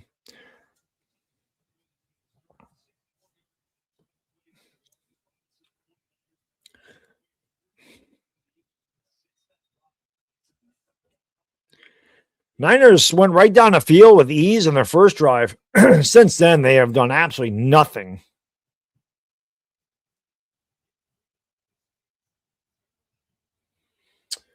Purdy out of the gun, empty backfield, looks left, throws left. He's got Kittle. Kittle fights to the 29. It'll be 2nd down and 5, and Kittle is injured. That's obviously not good for the Niners. This team has been beat up all season. How the Niners have won 12 games with the team they fielded is unbelievable. I mean, you could give Shanahan Coach of the Year. I don't really know what happened to Kittle there. It didn't look up. That's not good. He grabbed at his Achilles. He grabbed at his Achilles. So that's not good. He's probably done. I don't want to speculate, but that didn't look like anything serious. And when you grab at your Achilles, probably out. And he'll retire. I can't imagine Kittle's coming back if that was as bad as it looked. I'm not going to say it's a torn Achilles, but usually when a guy goes to his leg like that, it's not good. It's not good.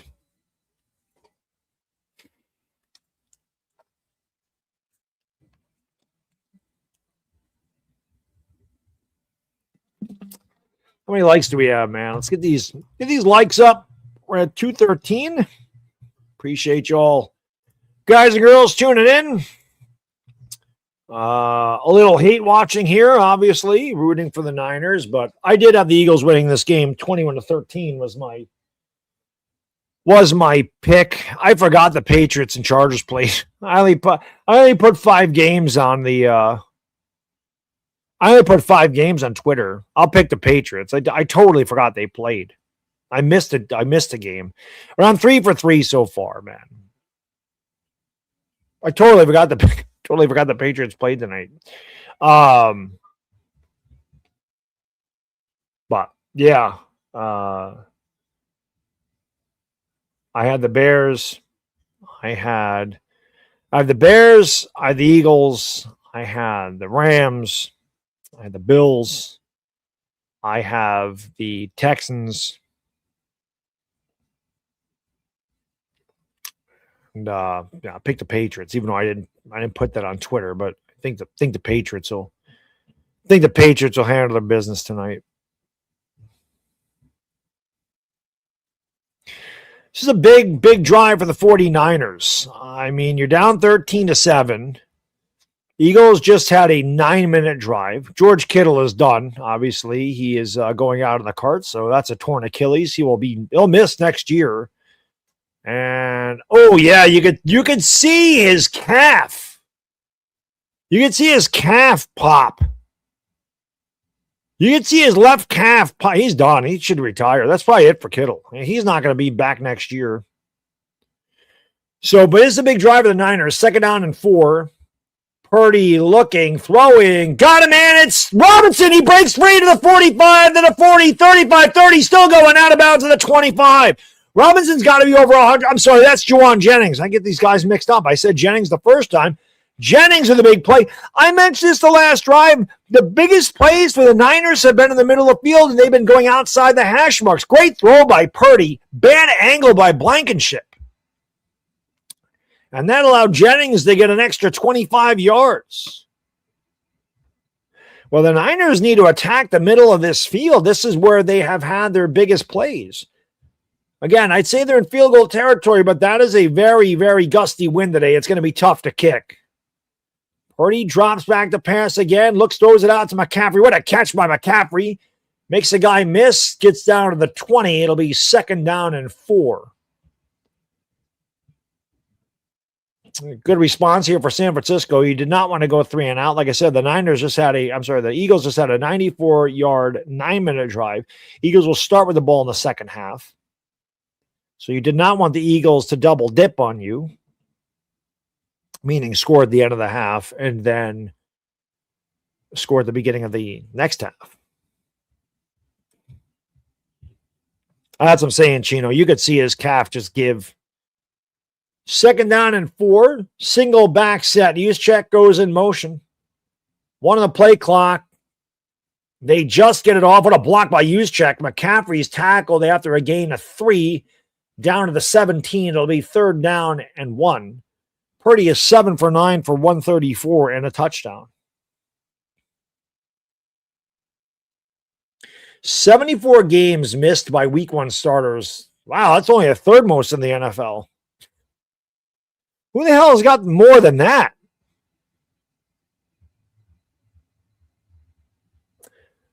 I would imagine this is 4-down territory from here. It's a long one. Eagles crowd the line. It's an I formation. McCaffrey slipped and goes nowhere. And I can imagine the Niners are going to have to, they got to kick. McCaffrey slipped down, gained nothing. Well, the Niners are going to go for it. I mean, there's no kicking field goals this day and age. McCaffrey tripped himself, hit the back of his own ankle and tripped himself.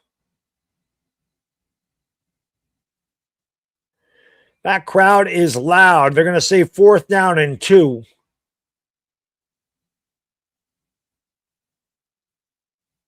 It is a full 2, and we have a timeout. Niners take a timeout. I can imagine they're kicking it. Again, I know kicking's tough. This is a 35-yarder.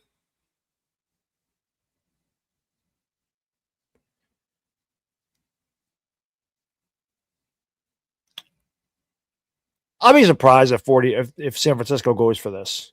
If it was 4th and 1, I'd get it. 4th and 2, I don't think they're going for it. I mean, he kicked an extra point already, and the extra point's 37 yards this day and age, but it does look like the Niners will line up to go for it here.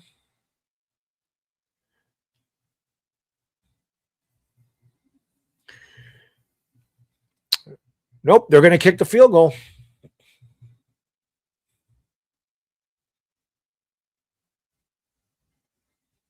Again, you can see the wind whipping around.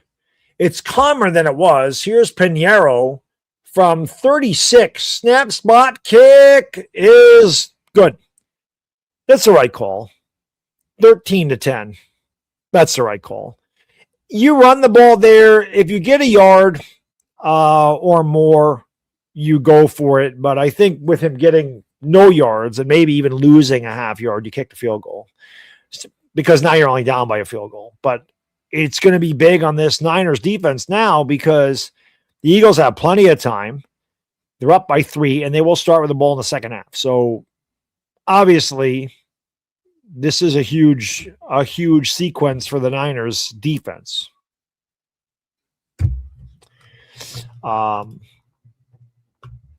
Hit that thumbs up if you haven't. Appreciate y'all hanging out today. Ready to likey and smacky the subby.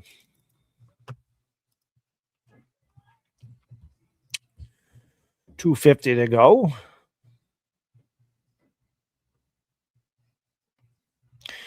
Yeah, it does suck for Kittle. It does suck for Kittle. Yeah, they don't want to play zone here. But I mean, even Philadelphia, you got all. I think they have all their timeouts. I don't think they took one. The Niners took one. I don't think the Eagles did. The Eagles have plenty of time. I mean, the entire playbook's open. You run the ball effectively this whole game. I would expect the Eagles to come out running the ball in this drive. You don't want the Niners to have an opportunity to get the ball back either.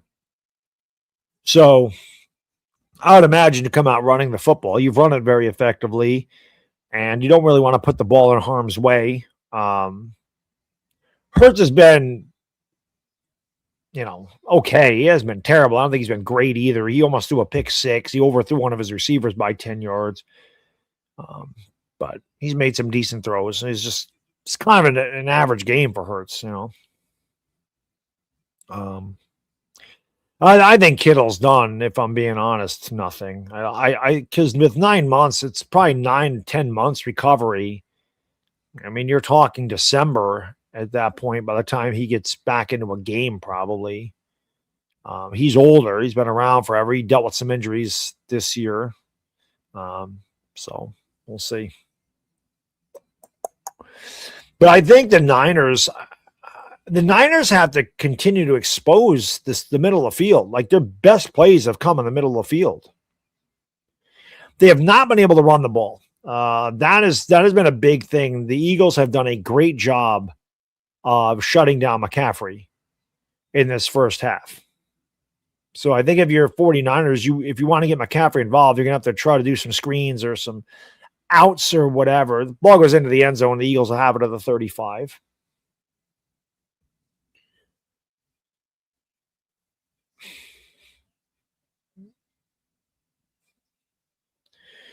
It's always funny how when they sit there and they talk about Jalen Hurts' touchdowns, it's always total touchdowns. Like, it's never passing touchdowns.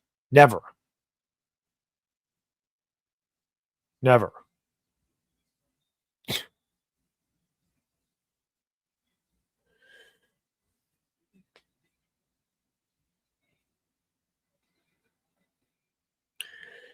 So the Eagles have it at the 35-yard line. Devontae Smith goes in motion. Hurts under center. Barkley the single back. Niners have 8 men in the box expecting a run. Hurts will hand off. Barkley will squeeze through a hole and get all the way out to the 41. It's 2nd down and 4. That's not good if you're the Niners. You bring 8 men up in the box and he's still able to get 6. The Niners are really having a hard time stopping this Eagles running attack. And again, that Eagles offensive line is just kicking the shit out of the Niners up front. 2nd down and 4. Barkley already has 71 yards on the ground. He's also carried it 15 times. That is a lot for Barkley. Here's a play action pass. Hurts loads up, goes deep down the center of the field, and it's knocked away. And now A.J. Brown is grabbing at his hamstring. He's slow to get up. He looks to be okay. This ball was a bit underthrown. Actually, it was not. That was a good throw. That was a little off. I think Brown's got to lay out for that. That was a little off, but I think Brown's got to make a better effort than that. It's the playoffs, man. You got to lay out and make that catch. 3rd down and 4. Eagles didn't get that off in time. Well, they called a full start. So now it's 3rd and 9. That's a huge call.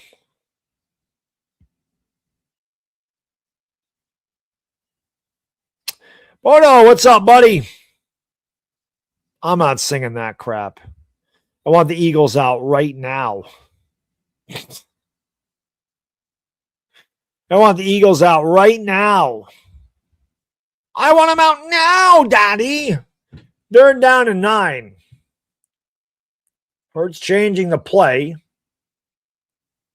Niners show blitz. Eagles have to change it up again. Niners come with a blitz. Hurts drops back, throws down the sideline, and it's dropped by A.J. Brown. There's a lot of hand fighting there. Brown got free. I ain't putting that on Jalen Hurts. That was a perfect throw. You have to catch that football. Listen, man, I'll shit on Hurts all day. I'll give Hurts shit all day. I'll say Hurts is overrated. He's a bum. He sucks. Whatever. That's a great throw. People say I just hate on Jalen Hurts. No, I'm very fair. That's a great throw. Got to catch that ball. Can't throw it any better. That's not on Hurts. That's on A.J. Brown. The other throw Hurts missed him, but I thought Brown could have laid out. There's no excuse there. You got to catch that. That punt, I think it hit one of the Eagles or one of the Niners. It's picked up and brought back to the 23. So the Niners will have it with 1:51 to go and a timeout. BT Jake says, I'll put it on Hurts. Listen, man, I would love to put that one on Hurts, but I can't. I can't put that one on Hurts. That was a good throw. I'm going to go potty. You guys do me a favor, hit the thumbs up, subscribing the bell. Appreciate you hanging out with me on this Wild Card Sunday. I'll be right back.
All right, sorry about that.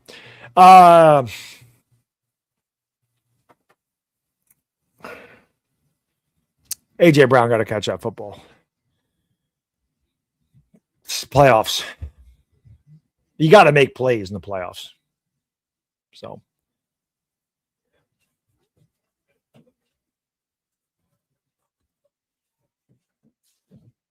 Goes down as an incompletion, but that's not on Hurts. But then again, Hurts makes a lot of bad throws, and the guys catch the football, and they're like, "Oh, look at Jalen Hurts." So I mean, it goes both ways. But I mean, my God, you got to catch the football.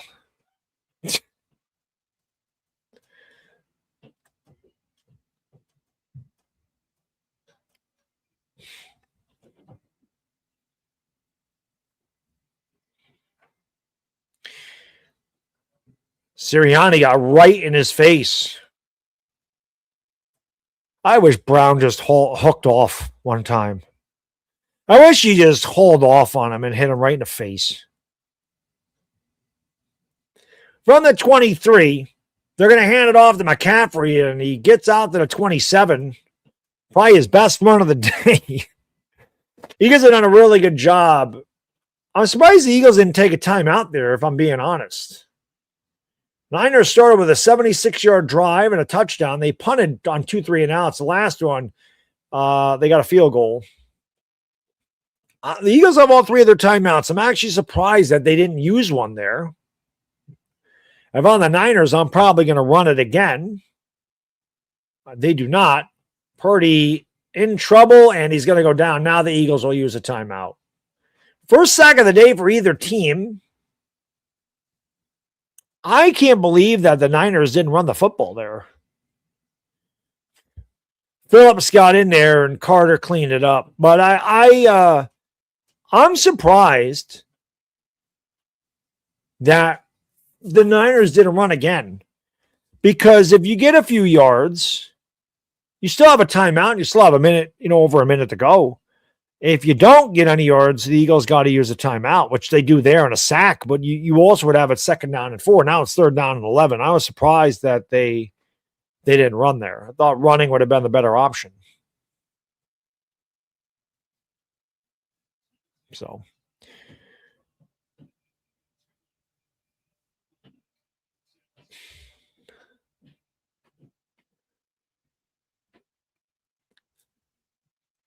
So unless the Niners convert this, the Eagles are going to have plenty of time to try to get some points again. With 72 seconds, they have 2 timeouts.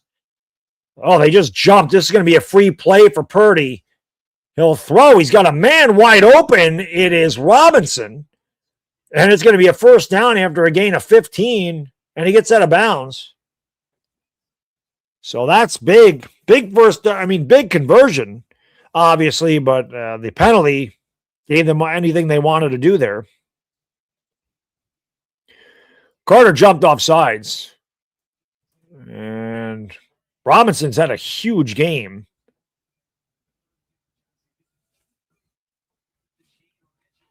Vic Fangio pissed. So big 1st down conversion. Now the Niners should be able to use the rest of the clock from the 37. Purdy under center. 3 wide to his left. Play action pass. Steps up in the pocket, looking, throwing. And that was a miscommunication between him and McCaffrey. And those are dangerous. McCaffrey started running a wheel route. Purdy threw an out route. Defender closing in on that. If he picks it off, it's pick 6. That's just a miscommunication there. Again, I don't know why the Niners are not running the football. You'd want the Eagles to take at least one more time out, I would think.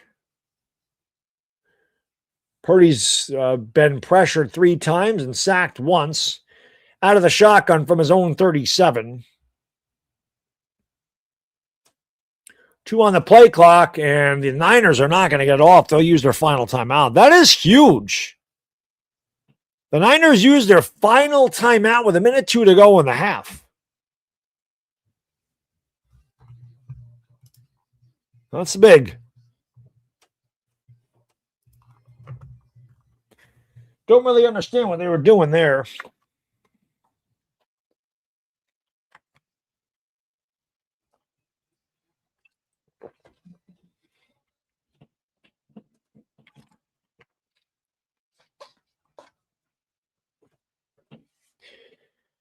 Jennings is pissed.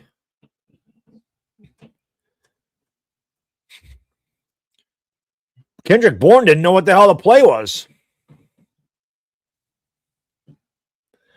Jennings in motion. Purdy takes the snap. Eagles bring 4. Purdy steps up, throws, and it's incomplete. And the Eagles are going to have plenty of time with 2 timeouts. That would have been a 1st down anyway. Terrible play calling there by Kyle Shanahan and the Niners. I don't understand any of that. Oh, I'm sorry. It's 3rd down and 10. My bad. I forgot they took a timeout. My bad. I thought that was 3rd down. My bad. So if it hit Turner in the chest, I mean, you got to catch it. I still don't know why the Niners didn't run the ball. They might run it here just to make the Eagles use a timeout. Unless it's Purdy, they're not going to run. There's no running back. Eagles only bring 3. Purdy stepping up. Pump fakes, throws, got a man. It's the tight end, and it's a 1st down to the 49-yard line. It's Niners got to spike it here. They're not going to spike it. Purdy looking, throwing, caught McCaffrey. Blankenship leans on him a little bit. 25 seconds ago, that timeout is going to come back to haunt the Niners. They got to get to 30, you would think. They're running out of time. They only have 15 seconds. They're taking forever to run a play here. Purdy drops back, looks, throws it out of bounds. Bad clock management by the Niners here. They don't run the ball to make the Eagles use their timeouts, and then all of a sudden they have to use a timeout of their own, and there's just like no pace to their offense. This is way too far for a field goal. You got to get 3rd down and 5. You probably got to get, you're at the, well, I mean, it'd be 56 yards from here. No, I'm sorry. It'd be 61 yards from here. Eagles are going to give them the middle of the field, and now the Eagles are going to take a timeout. I don't know why I don't know why the 49ers didn't spike it after they got the first down. That's what didn't make sense to me. You just picked up a big first down and you don't come up and spike it. They wasted like 15 seconds, 20 seconds running that play. Because Kyle Shanahan loves pre-snap motion, and obviously that takes time off the clock. You got to get up and spike it. Save yourself some time. It's not what they did.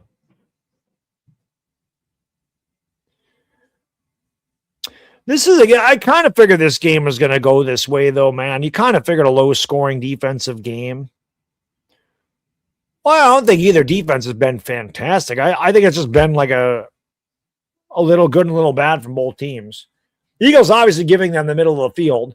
Purdy is going to run with it. Purdy's going to get a first down. Purdy's searching for out of bounds. He lost the ball out of bounds. And he gets out with 1 second to go. That's going to allow the Niners to attempt about a 50-yarder.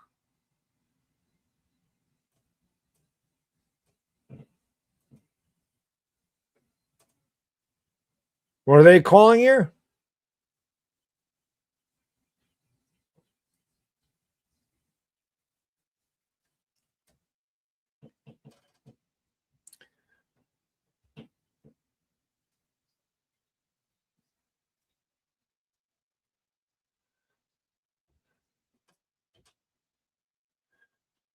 We're looking to see if his knee was down before he got out of bounds.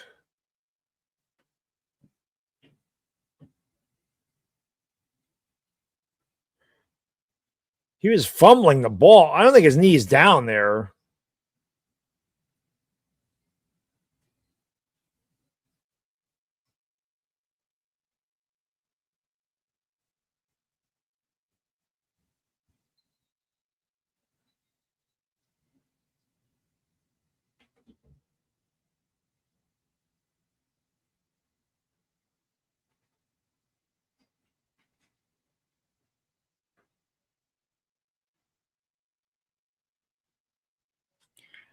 So the Niners, I mean, that's just bad clock management. I don't know what to say. They did a very, very poor job of managing the clock at the end of that half. So they get no points. They get no attempt. Purdy couldn't get out of bounds. I don't know what he was doing. I don't know why he wouldn't just make a beeline for out of bounds. So the Niners don't get an opportunity. They trail 13-10 going into the locker room. The Eagles will start with the ball in the second half. At first, they ran it very ineffectively. The Eagles are going to have a lot of time with a couple of timeouts of the way they ran their plays. And then they got the big first down, and instead of spiking it, they let 20 seconds run off the clock. That was not good. Not good clock management at all for the San Francisco 49ers. But again, tight game here, which kind of expected. All these games in the postseason have been really close. Again, there's no dominant team. So, you know,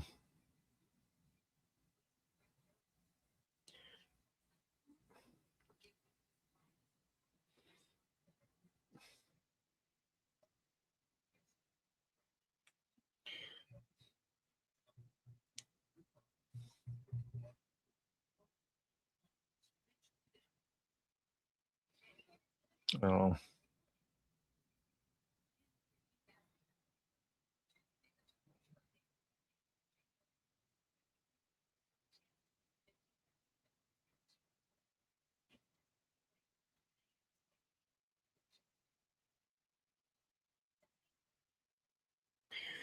Tom, man, thank you, brother. Appreciate you. He says, you could say Sirianni is out coaching Shanahan so far. I don't know. I mean, Shanahan, according to that last freaking drive, I think Shanahan did screw the pooch. That's always been a knock on Kyle Shanahan is his coaching in the playoffs.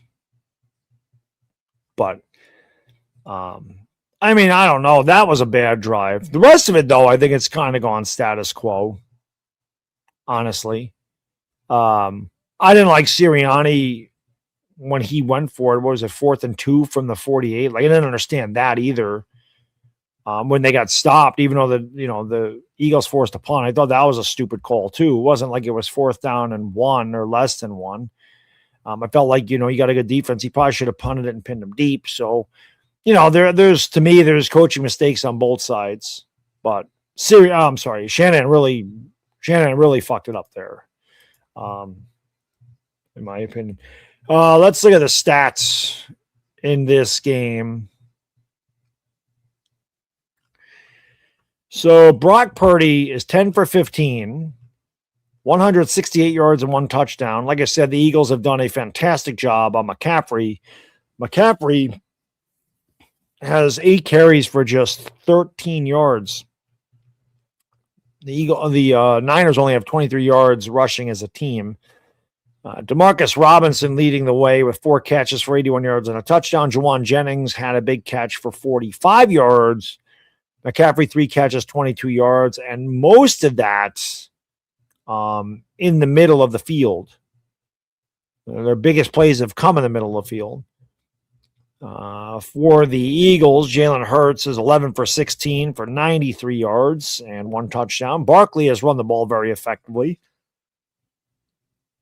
15 carries, 71 yards. Bigsby with 20 yards on 3 carries. Eagles ran the ball 20 times and 95 yards on the ground. Goddard had a 1-yard touchdown.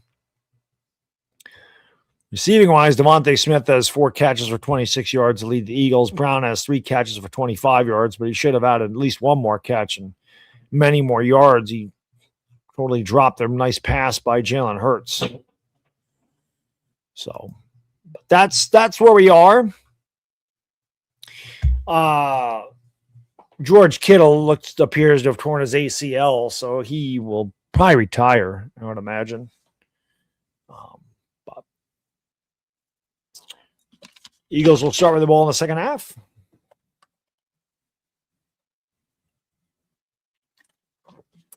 Running game has been the difference.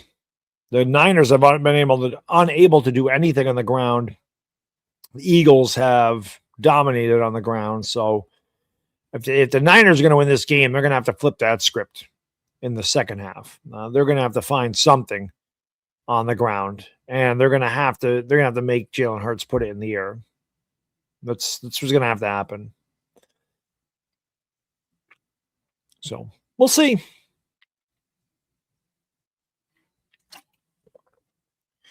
We'll see. We'll see how it goes. But this hopefully goes down to the wire. Every other game has.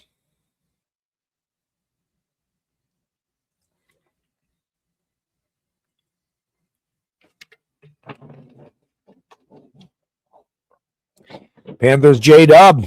Thank you, brother, for being a member for a month. So close yesterday. Yeah, man, I'll be honest. I didn't think you guys had a chance. You battled the shit out of those guys. Really, really close. I'll tell you, it doesn't matter. The regular season record doesn't matter. Even though the postseason is a whole new ball game. You guys gave them hell, without question. Gave them hell. Bryce Young is starting to play a lot better. Like, you guys are going in the right direction.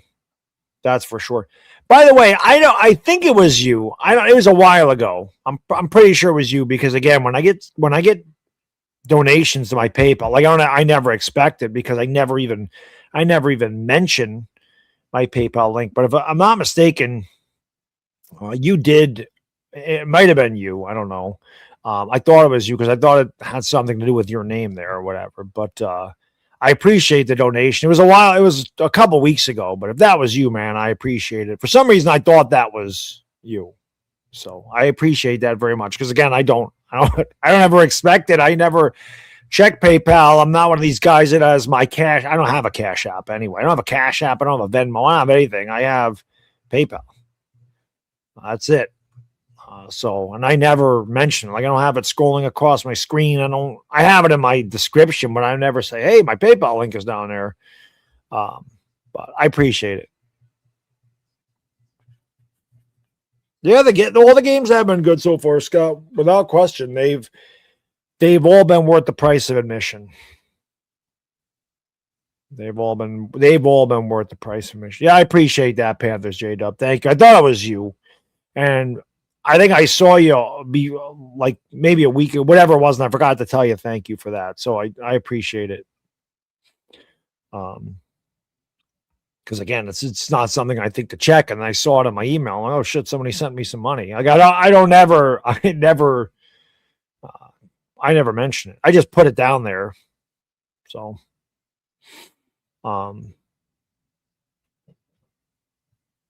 here's a game from earlier today. Actually, maybe that wasn't the best throw from Trevor Lawrence. Now that I looked at that again, where do the Bills go next week? Were the Bills the 5 seed? No, the Bills are the 6 seed. Does that mean they go to? Well, it depends on the Texans and Steelers, right? If the Texans win, the Texans. No shit. Who the hell is the 7th seed in the AFC?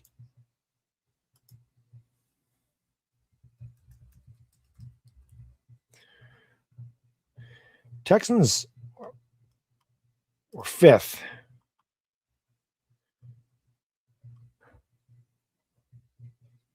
Or the Texans 6th. Oh, the Chargers. The Chargers are 7. So if the Chargers win,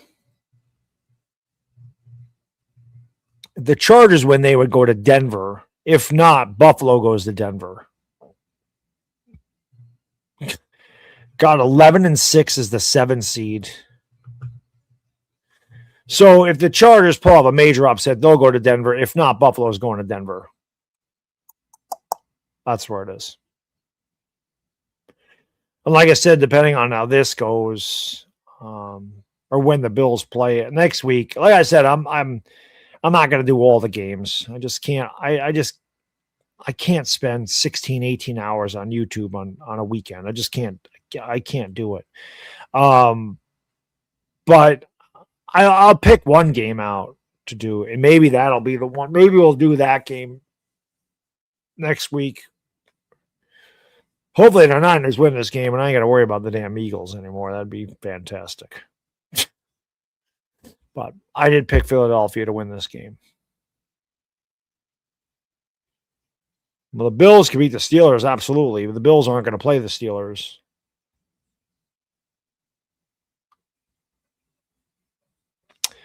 Well, that's true, Cody Trout. We'll see. I mean, the New England hasn't played the toughest schedule. They did split with Buffalo. But yeah, I mean, the Dolphins aren't really any good. I do think the Dolphins beat them week 1, though, if I'm not mistaken. But other than that, they didn't play a very tough schedule. I mean, they had a last place schedule, so we'll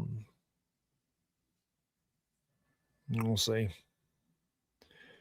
But I love Drake May, man. Drake May is a beast. And that New England team hits like a motherfucker. Trust me, we saw it as Giants fans.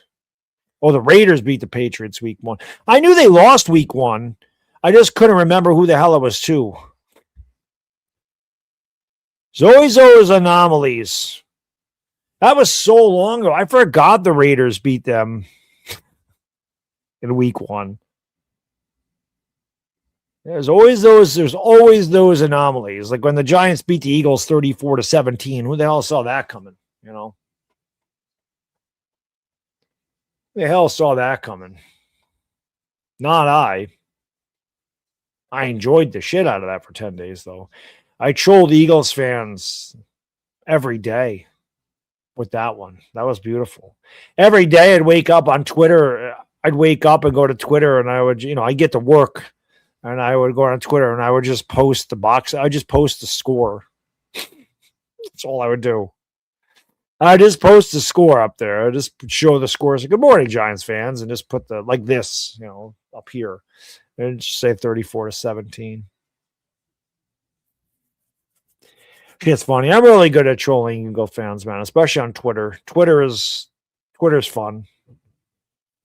So it's easy. It's so easy to upset them. Looking forward to that game tonight, though. I wish it was next weekend, though. I'd have Monday off. It'd be much better. So, getting ready to go to the second half, and been a good game so far. I feel like both teams left points in the board. Obviously, A.J. Brown's drop was huge, and the very poor clock management by the Niners there at the end of the half. I mean, it was definitely going to be a difficult kick. I mean, you're talking 50 yards with that wind. It was not going to be easy, but it would have been nice for them to have a shot. Tom, thank you, man. He says, we're glad I got you. Well, it didn't get me through the rest of the season, but for 10 days, it was done after the Denver game. After we fucked that up, it was over. But for 10 days, I enjoyed the shit out of it. For 10 days, it was fun. Like, I enjoyed it thoroughly. Eagles start with the ball. They'll take it from the goal line out to the 10, 15, 20, 25, and out to the 30-yard line. And the Eagles will start there.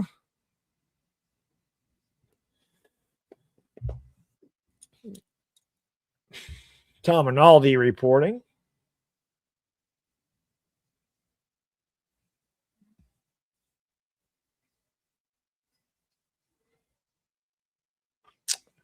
There's Kyle Shanahan. Let's see what the Eagles do here. They were able to run the ball very effectively. 20 carries and 95 yards and a touchdown in the first half. They start with it from the 30. Hurts in the pistol. Takes the snap, hands it to Barkley. Barkley up the middle. Good run on first down all the way out to, depends on the spot, 38, 39-yard line. Gain of 8 or 9. It'll be second down and short. Aaron Andrews' coat is ridiculous. Ridiculous. That's true, Mac. It's exactly what they are. Most of them are bandwagon fans. Actually, he has a bad spot. 2nd and 3. It's more like 2nd and 2. They're going to hand it to Barkley again, and this time Barkley has stood up right at the line of scrimmage. It'll be 3rd down and 3. That time the Niners were not fooled. I don't know what she's wearing, man. It's a big-ass fur coat. What is she saying about the confrontation between Sirianni and Brown? I don't have my volume up, so I don't know what the hell she's saying there.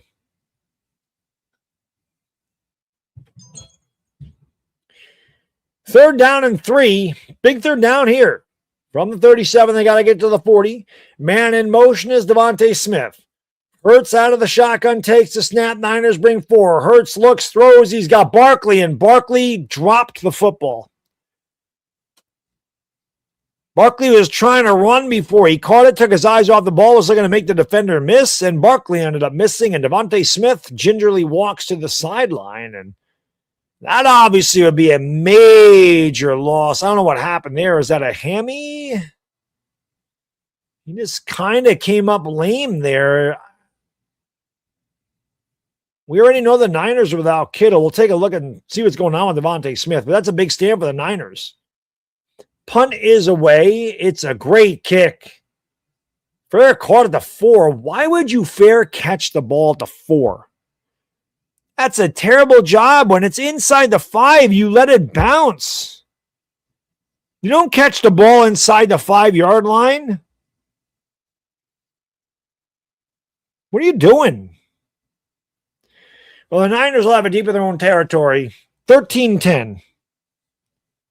You don't catch the ball inside the 5-yard line like that, man. You let the ball bounce and make them make a play on it. Because what's the worst it's going to do? Going to bounce to the 1, so you lose 3 yards of position. The best thing that happens, and the most likely thing that's going to happen, is it bounces into the end zone and you get it at the 20.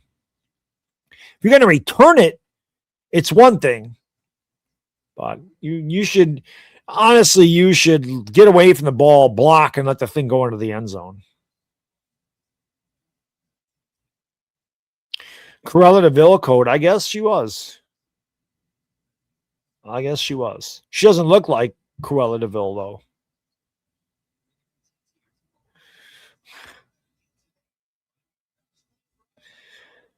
Yeah, I mean, Coda Trout, I don't know if they should steamroll them, but it does seem like a lot of teams make mistakes against Philadelphia. Barkley had his Giants gloves on there. Yeah, that's crazy. Again, I don't know that Barkley would have got a first down. My guess is he could have. He's, one-on-one. I don't know many people better than Saquon at making a guy miss. But you got to catch the football. Again, I don't know if he got the first down. The big drop was by A.J. Brown. But the Eagles had a 94-yard drive in the first half. Niners are going to have to go 96 if they're going to score this touchdown. And again, if the Niners are going to win this game, they're going to have to figure out a way to get the running game going. I mean, the Eagles totally bottled up McCaffrey in the first half. You can't have McCaffrey getting 13 yards and 8 carries.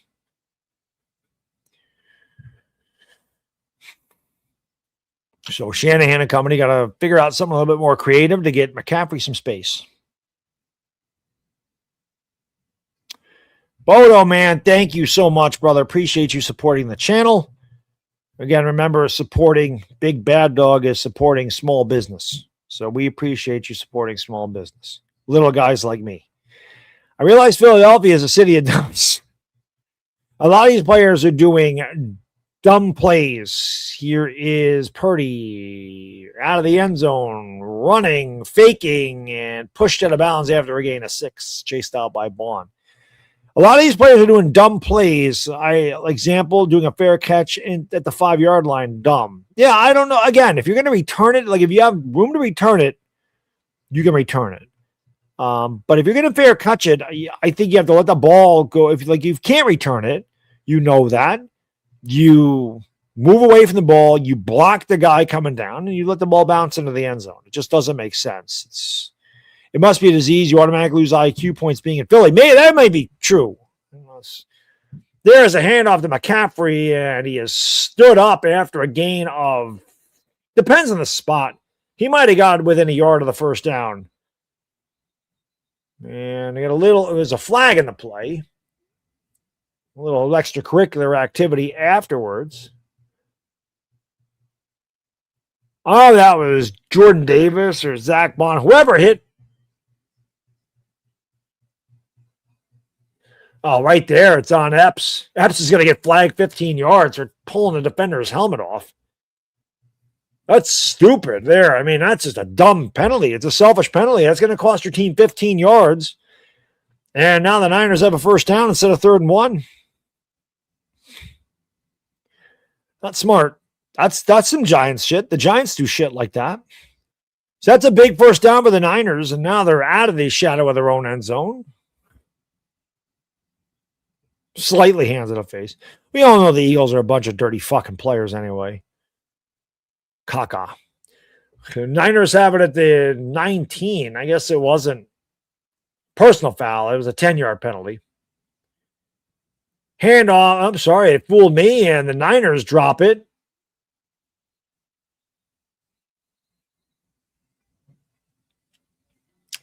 Tom, thank you, man. I hope y'all can talk better smack than this. I don't know what they're saying in the chat. I'm just calling the game, so I'm not paying attention to the chat, but there's probably some guys in here that can talk some shit. Bodo can talk some shit. My guy Bodo can sling it. It's only 5-yard penalty, illegal hands in the face. I thought that shit was 10 yards. It's an automatic first down either way. No, that was definitely a forward pass. Definitely a forward pass. Niners only have 3 seconds to get off the play. They don't get it off, and they just wasted another timeout. What the fuck are they doing?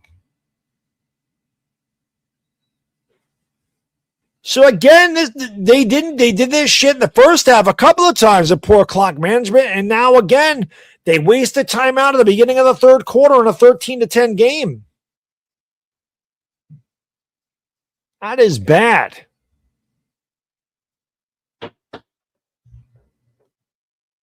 No, not a live ball. It's easily a forward pass. It was a yard past the line of scrimmage. I think Bodo's right. I think being in the city of Philadelphia just makes you stupid by proxy. I mean, we all know that's one of the prerequisites of being an Eagles fan is you have to have an IQ of 80 or below. You can't have an IQ of above 80. They don't allow you in the fan base. Or they ostracize you from the fan base if you have an IQ. Like if you can spell past a third grade level, they don't want you in their fan base. I mean, that's a prerequisite to being an Eagles fan. And if you follow them or you see what they write on Twitter, you know I'm right. This is what the Eagle fans will type to me right here. This is what I get. This is a typical response from an Eagle fan. You're a loser. That's usually what I get from them. And then and then you just got to say the irony of your statement is hilarious. And they don't know what irony means, of course, but they think irony means straightening out your pants. Right, the mayor couldn't even spell Eagles, so it's a great representation of the city. And IQ, well, I think 80's average. It's like the low average.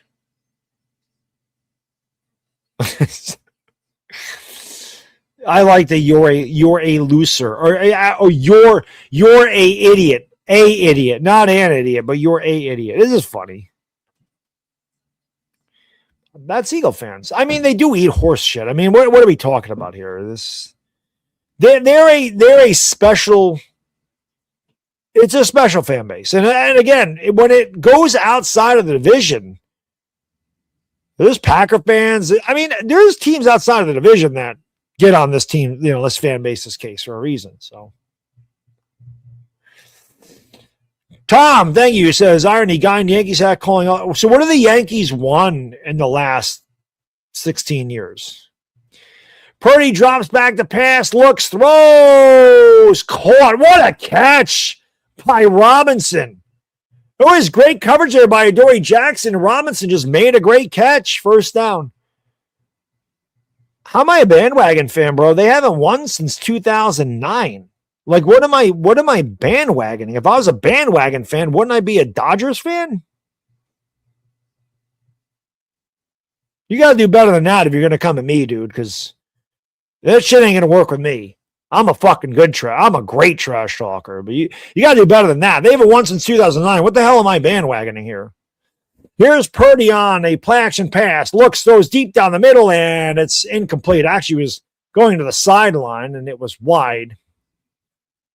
About as good as you could make, but good coverage by the Eagles.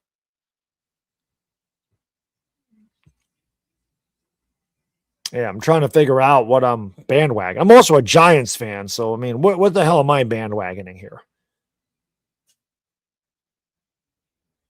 I mean, I'm a New York Giants fan. What the hell have they won in the last 10 years? They've been one of the worst teams in football. They've been the second worst team in football in the last 8 years. So what am I bandwagoning here? I'm not an Eagles fan. I'm not a Thunder fan. I'm not a Dodgers fan. McCaffrey breaks free. Nice run by McCaffrey, and he's just short of the first down. Most room McCaffrey's had all day. It'll be third down and a short one.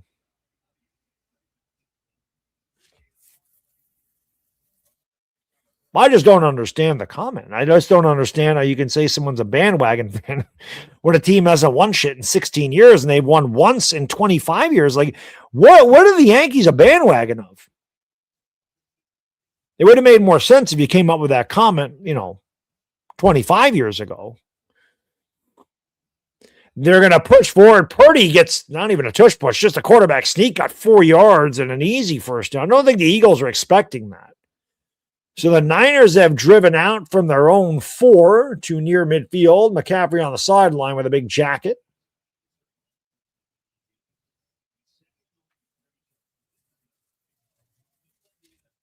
Eagle fans cannot bandwagon. They can't figure out how to get into the wagon.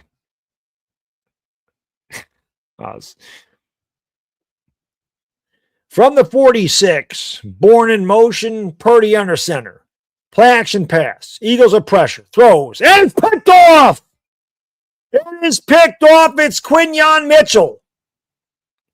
Not a good throw by Brock Purdy. There was pressure in his face. Completely underthrown. And the first turnover of the day is a big one. That was not a good throw by Brock Purdy at all. Threw off his back foot and just nothing on it. It's not even close. Not even close. That was not a good throw. That's not good football. I mean, number one, every time Purdy's thrown out to the left side, it's floated like that, but that was terrible. I don't understand. Every big play the Eagles have had, every big play the Niners have had has been in the middle of the field. And yet they continue to go to the left sideline, and I don't understand it.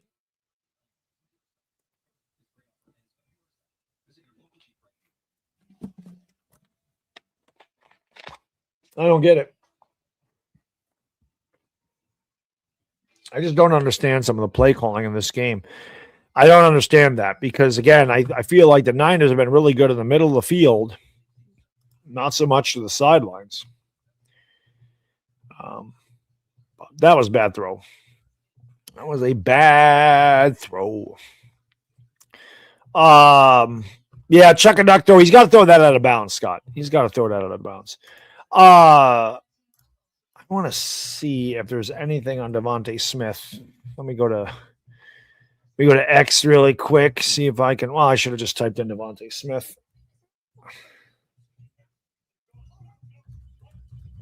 Let's see here. If it says anything, nothing. So he must be okay. There's nothing on Twitter. Like normally if I type in a search engine, all the stuff would come up. He must have it just must have been shaken up a little bit, but he must be okay.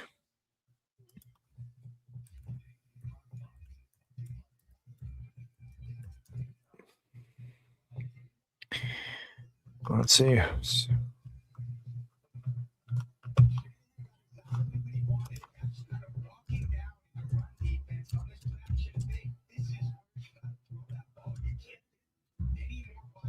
Dude, look at how open Jennings is in the middle of the field. I mean, seriously. Look at how open Jawan Jennings is in the middle of the field. Their biggest plays are in the middle of the field.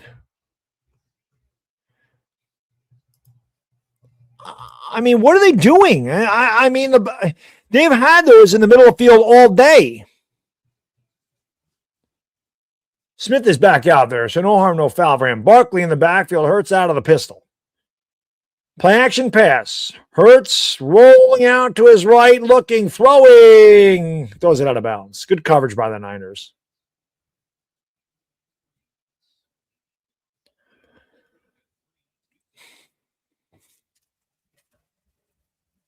I got to shave. This is itching the shit out of me.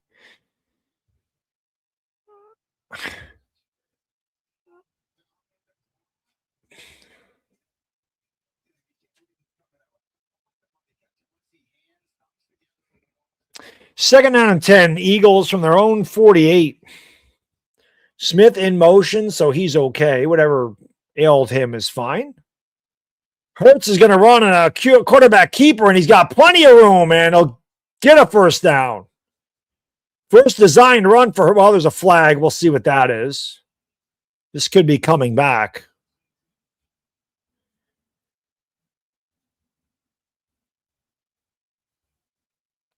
Let's see what the call is.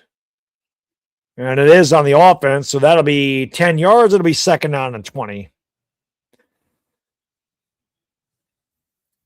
And there it is right there. Got a handful of shoulder pad and turned him. No. Yeah, right at the point of attack. I mean, Juergens had a handful and not in a good way. That hurts, says Bodo. Purdy turns into a pumpkin when it counts. It's definitely a book on him, right?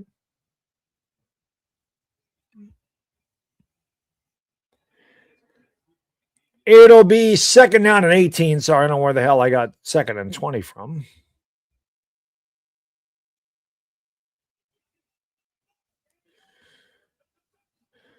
They're going to hand it off again. Barkley is going to get wrapped up and lose 2 yards.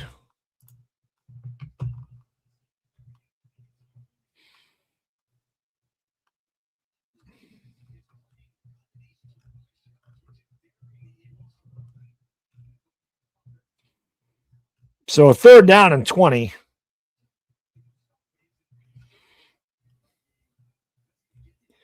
Eagles fans are booing. Yeah, they usually do.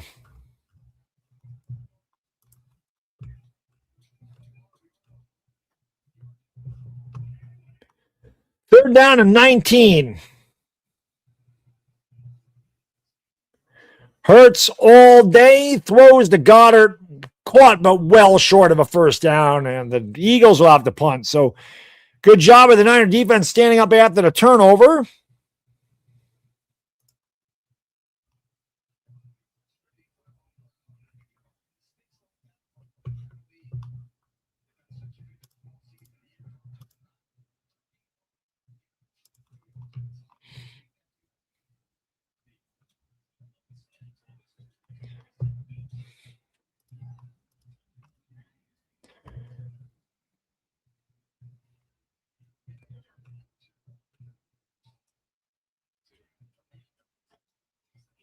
That goes into the end zone.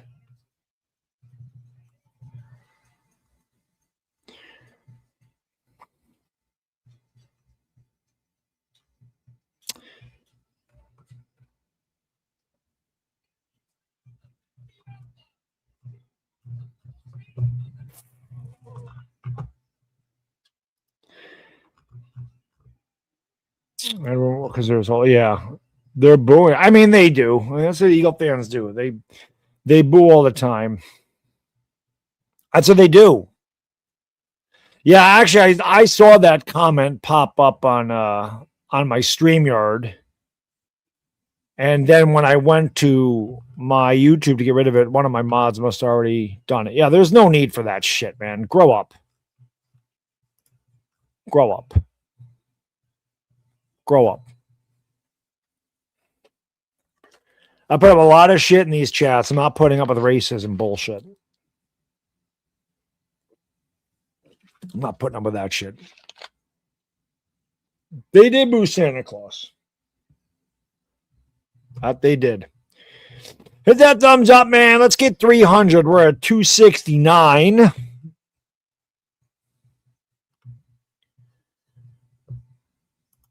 Niners need a drive here. 8:17 to go in the third.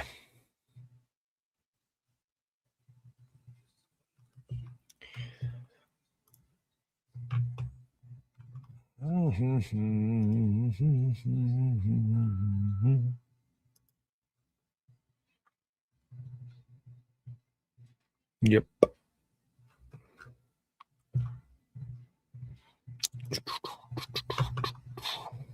Yeah, Giants fans do have a reason to boo. The Eagles won a Super Bowl. They were booed the first half, like they were booed the first half of the game this year. First half of the game, they were losing or whatever. They weren't having a good game, and they booed them.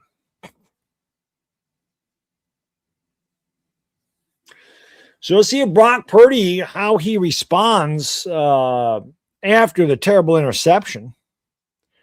And again, man, if you're watching this game of me, and I know a lot of you are, you know that the Niners have had the middle of the field. Their biggest plays have been there. And on the interception, Juwan Jennings ran free across the middle of the field. That's where Purdy needs to go with the ball.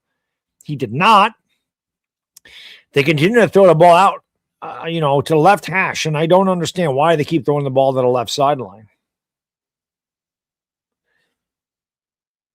We'll start from the 26. I'm sorry, from the 20. There's 26-mile-an-hour winds. Juszczyk in motion, the handoff to McCaffrey. He cuts back. He probably should have followed Juszczyk. He got a yard. It'll be 2nd down and 9. And again, the Eagles have done a great job of shutting down McCaffrey.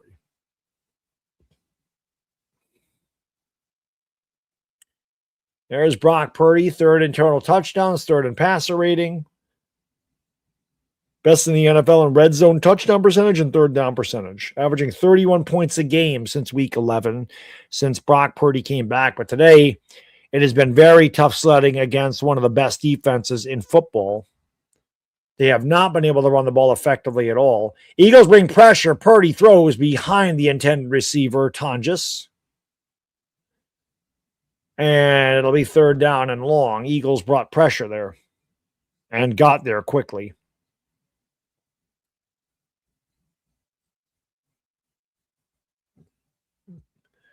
Purdy's 11 out of 20, 182 yards and 1 touchdown.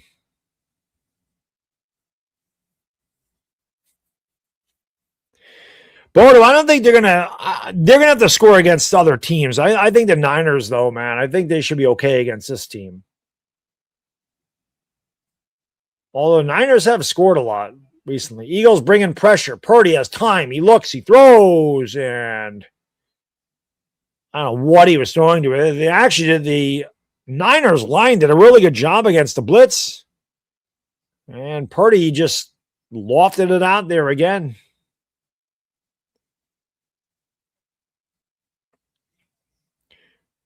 Wow, Purdy just got a face mask by Nakobe Dean. They didn't even call that shit. Did you see that?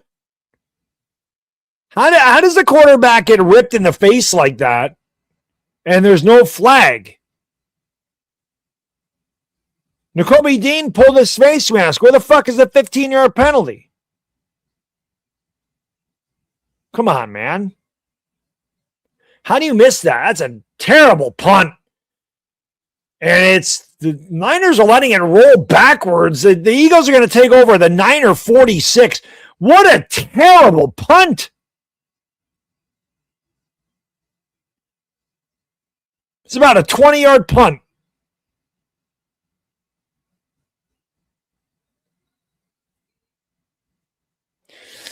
Hit the thumbs up, subscribing the bell. I got to go potty. I'll be right back.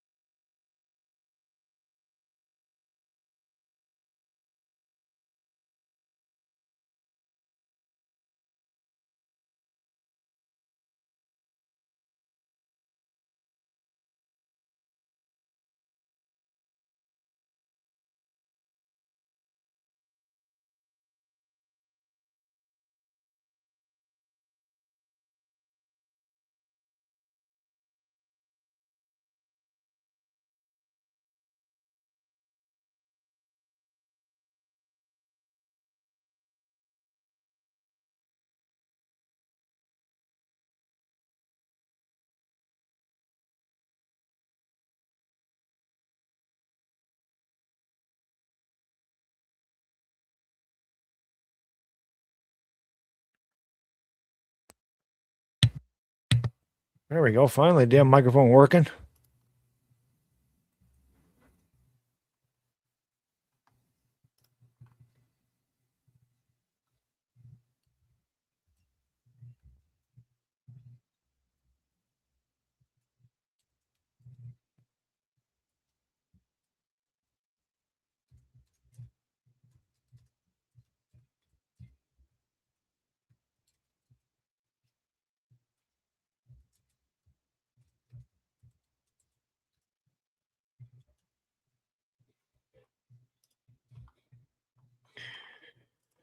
All righty. All right, let's see what. Since each team had the ball, like since the first drive for each team, the defenses have stepped up.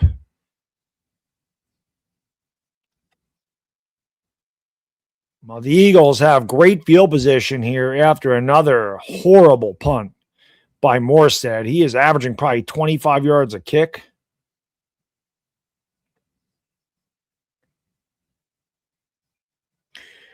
There is the wind, obviously affecting the punter.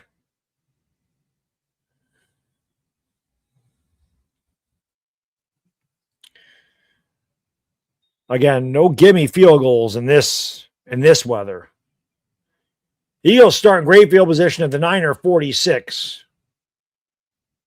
Hurts changing the play. Now the Niners react. Smith in motion. Hurts hands it off to Barkley, and Barkley is wrapped up for maybe a yard loss, maybe a 2-yard loss, depends on the spot, but the Niners getting better penetration now, playing much better here in the second half against the run than they did in the first half. Second down and 11. There you go, Eagle offense, 33 plays, 177 yards in the first 3 drives. Last 3 drives, just 4 yards. This has been seems like it's been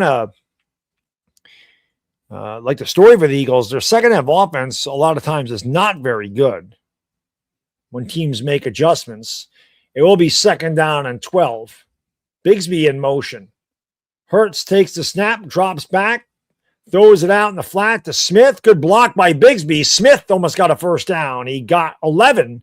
It'll be third down and 1. Great job by Tank Bigsby on the outside there. Niners nowhere to be found. Nobody to pick up the slack, and a big gain on a horizontal pass at the line of scrimmage. Eagles will line up for the tush push from a full yard away, and they will get it easily down to the 35.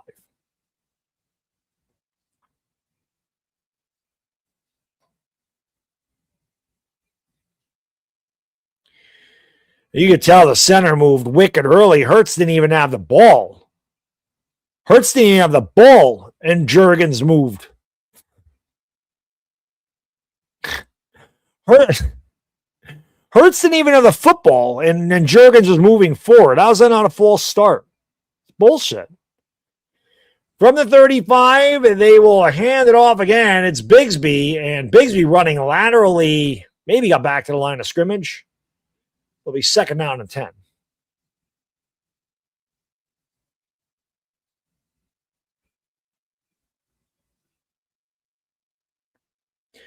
(13-10). Again, both of these teams scored on their opening drive, but it's been tough sledding since. Dude had his mouthpiece. Dude grabbed a hold of Bigsby's mouthpiece.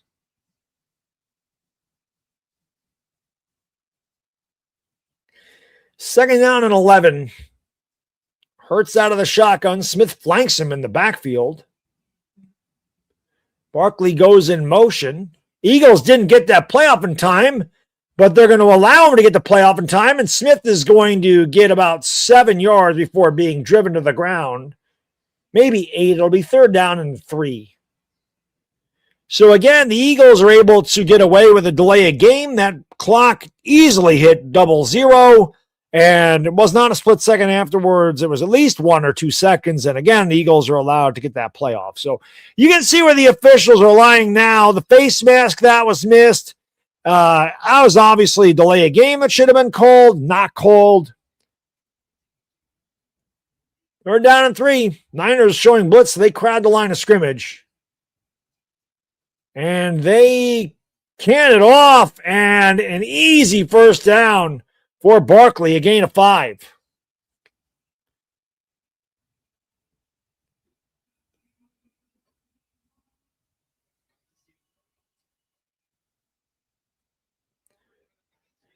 Obviously, the Niners, it's going to be big for them because if the Eagles get up by 2 scores, you can say goodnight, Irene, in this one. From the 24, looking for a screen pass, and Niners did a good job of blowing that up. Hurts just throws it into the ground, second down and 10. I mean, the Eagles should have had a delay a game on that play. I don't know what the officials are looking at.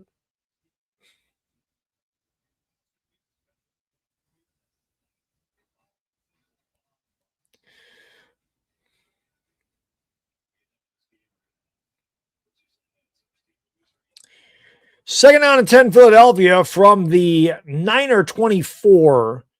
It would be 41 yards from here if they didn't get another yard. They're going to hand it off to Barkley, and they lose 3. Bryce Huff, the ex-Eagle, flying in there and tackling Barkley for a loss. Third down and 13.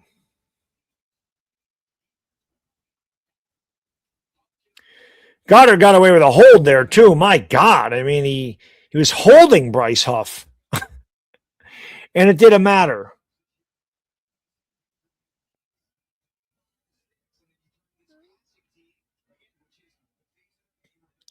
Big third down here for the Niners. Eagles got to get to the 14, third and 13.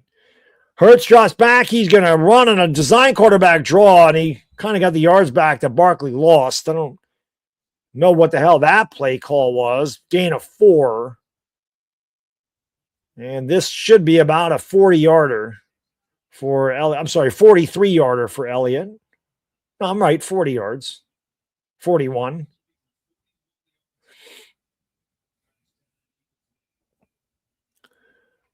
He missed an extra point earlier, but he made his second one. So he's 1 out of 2 for extra points. This one a little bit longer than an extra point. Snap, spot, kick, perfect. It's 16-10. So Elliott splits the uprights on that one. Niners do a good job of holding the Eagles to 6, so it's still a one-possession game. 2:11 to go in the third. Eagles 16, Niners 10.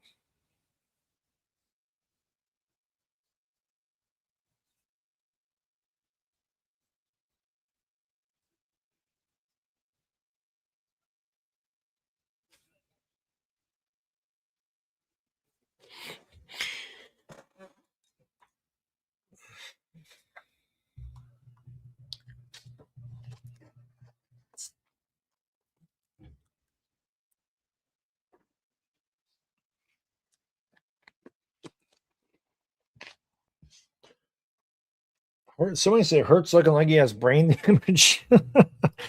Mac, thank you so much, man. Eagles fans defending that is comical. Give an excuse every time so they know they're wrong and don't know football.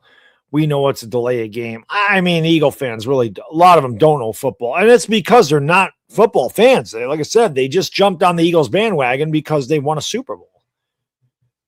And it's true. There's some that know football, but a lot of them don't really know anything about it. They don't know the rules. They're completely blind. I mean, they're either stupid or ignorant. It's not good either way. Hey, Bomb. Hope you're doing well, buddy. Good to see you. Happy New Year. Fuck Philly. Niners are well. God, please. Please, bro. You know I'm pulling for your Niners. From the 10 out to the 20, 25, 30, and skittering forward to the 34 is Brian Robinson Jr., and it'll be first and 10 from there. But I'm pulling for you, A-Bomb. You know that. I fucking can't stand Philadelphia, brother, so I am pulling for them. Purdy's got to play better, and they got to find a running game if they're going to win this game. We're 18 likes away from 300. If we get 300 likes, that'd be pretty good.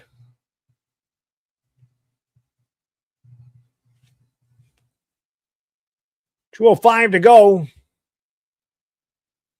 Play action pass. Purdy has time, looking, serving, throws it. Juszczyk's open to the 50, cuts it back, 45, destroys one of the Eagles defenders. Who was that? Blankenship just got lit up. Juszczyk pushed him forward for 5 yards. That's a huge gain. Juszczyk chip block there, went out in the flat. So a 27-yard gain as he just pushed Blankenship forward. It's all the way down to the 40. They'll hand it off to McCaffrey trying to find some space, and he finally gets a little bit of daylight. Gains about 6. It'll be second down and 4.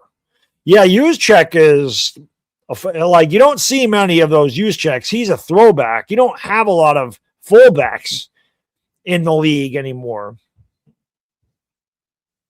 But He can do it all. He's great block, 10-time Pro Bowl selection. I mean, you take the Pro Bowl with a grain of salt, but Juszczyk is the real deal. 2nd and 4 from the Eagle 34. They're going to hand it off on an end around. And who is that with the football there? Moore got, I don't know why Moore didn't just run straight forward. He started cutting it back and he didn't get the first down. Cost himself a yard and a first down to be 3rd down and 1. I don't understand why he ran backwards like that. He got a little bit of Tom Rathman. I could see that. He wears the same number. All pro is different. I agree, Bodo. All pro is where it's at. This is 4-down territory for the Niners without question. I'm just quarterback sneaking. It is an I formation. Purdy under center. 2 on the play clock. 1 on the play clock. Purdy goes forward, and they're going to push him. And he's going to get the first down to the Eagle 29 to move the chains for the Niners.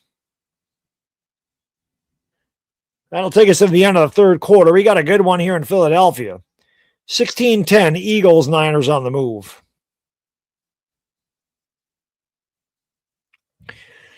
Scadaboo, I don't know yet. I don't know. If he could ever be John Riggins, that would be incredible. He's a lot smaller than Riggo was.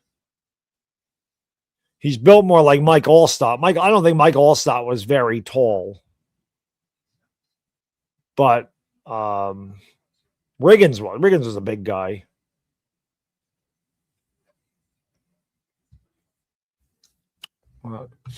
Good game, man. They've all been good. They've all been good games. 13 likes away from 300. Let's go. Hit that thumbs up if you haven't. If you're new, love you to subscribe. I'll pick another game next week. Probably looking at Bills Denver. That's probably the one that I'm going to do, depending on when they play, obviously. Next weekend, I mean, Saturday is my sister-in-law's birthday, so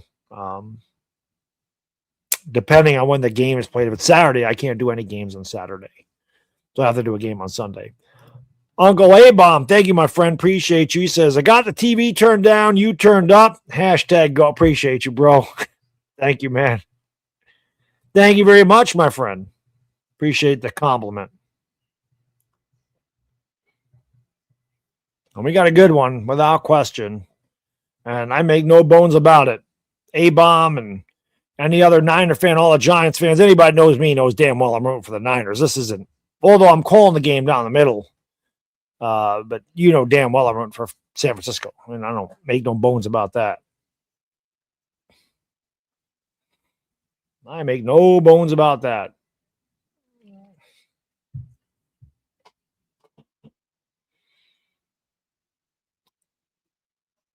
That extra point could come back to haunt Philadelphia. Remember, Jake Elliott missed an extra point on the opening touchdown drive by the Eagles.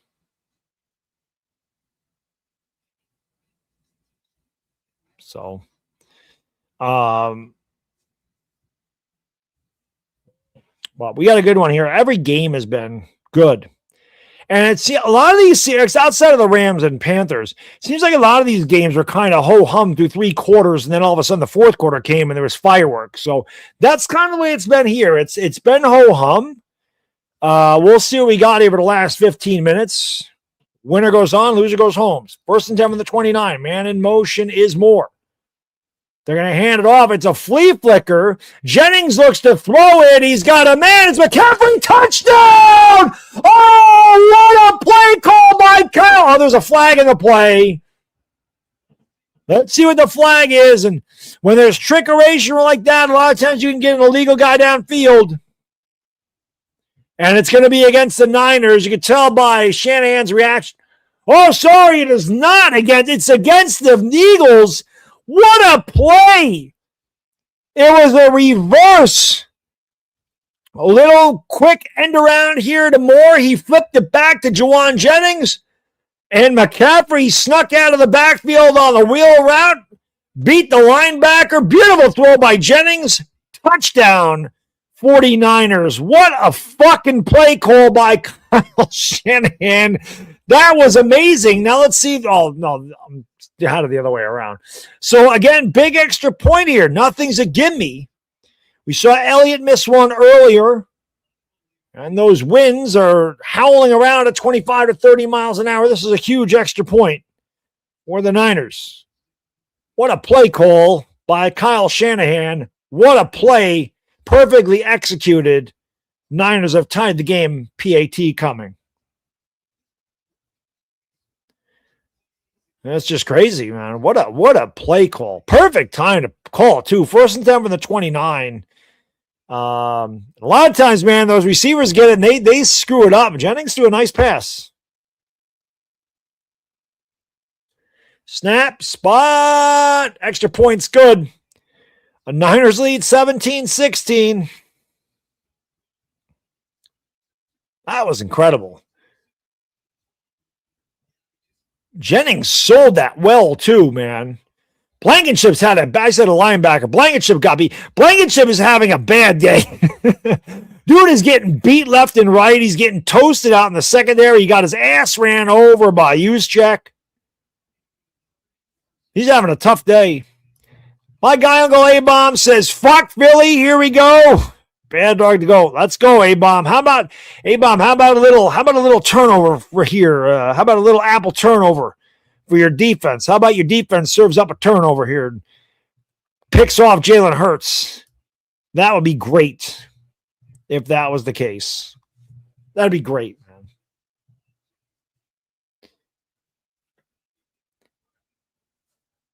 Sirianni didn't have much of a reaction to that. I mean, that was a hell of a play. But I just said, man, a lot of these games outside of the Rams and Panthers kind of been ho-hum through 3 quarters. Fireworks in the 4th. You're not going to get better fireworks than that to start the 4th quarter here.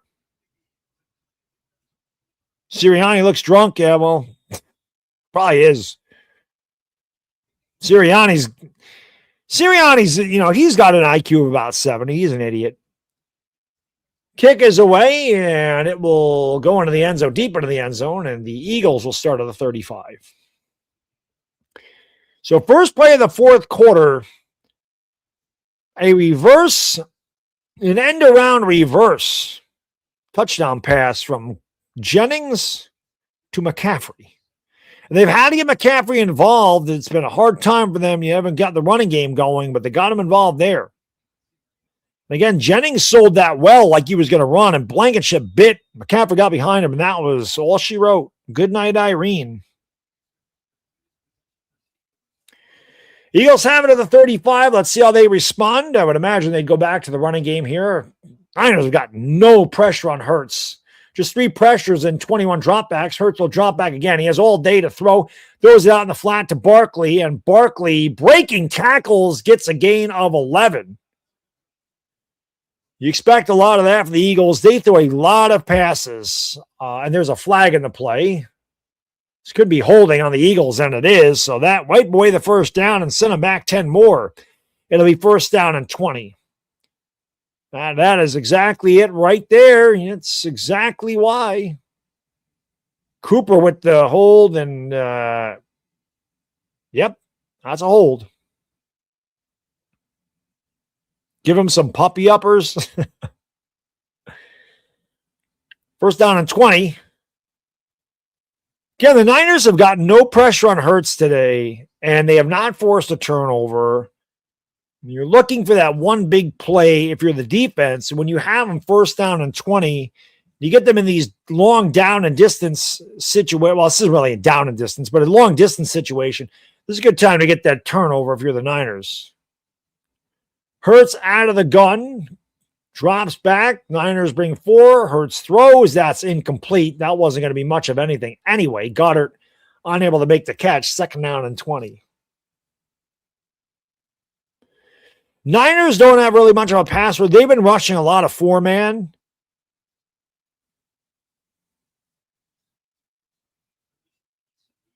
Second down and 20.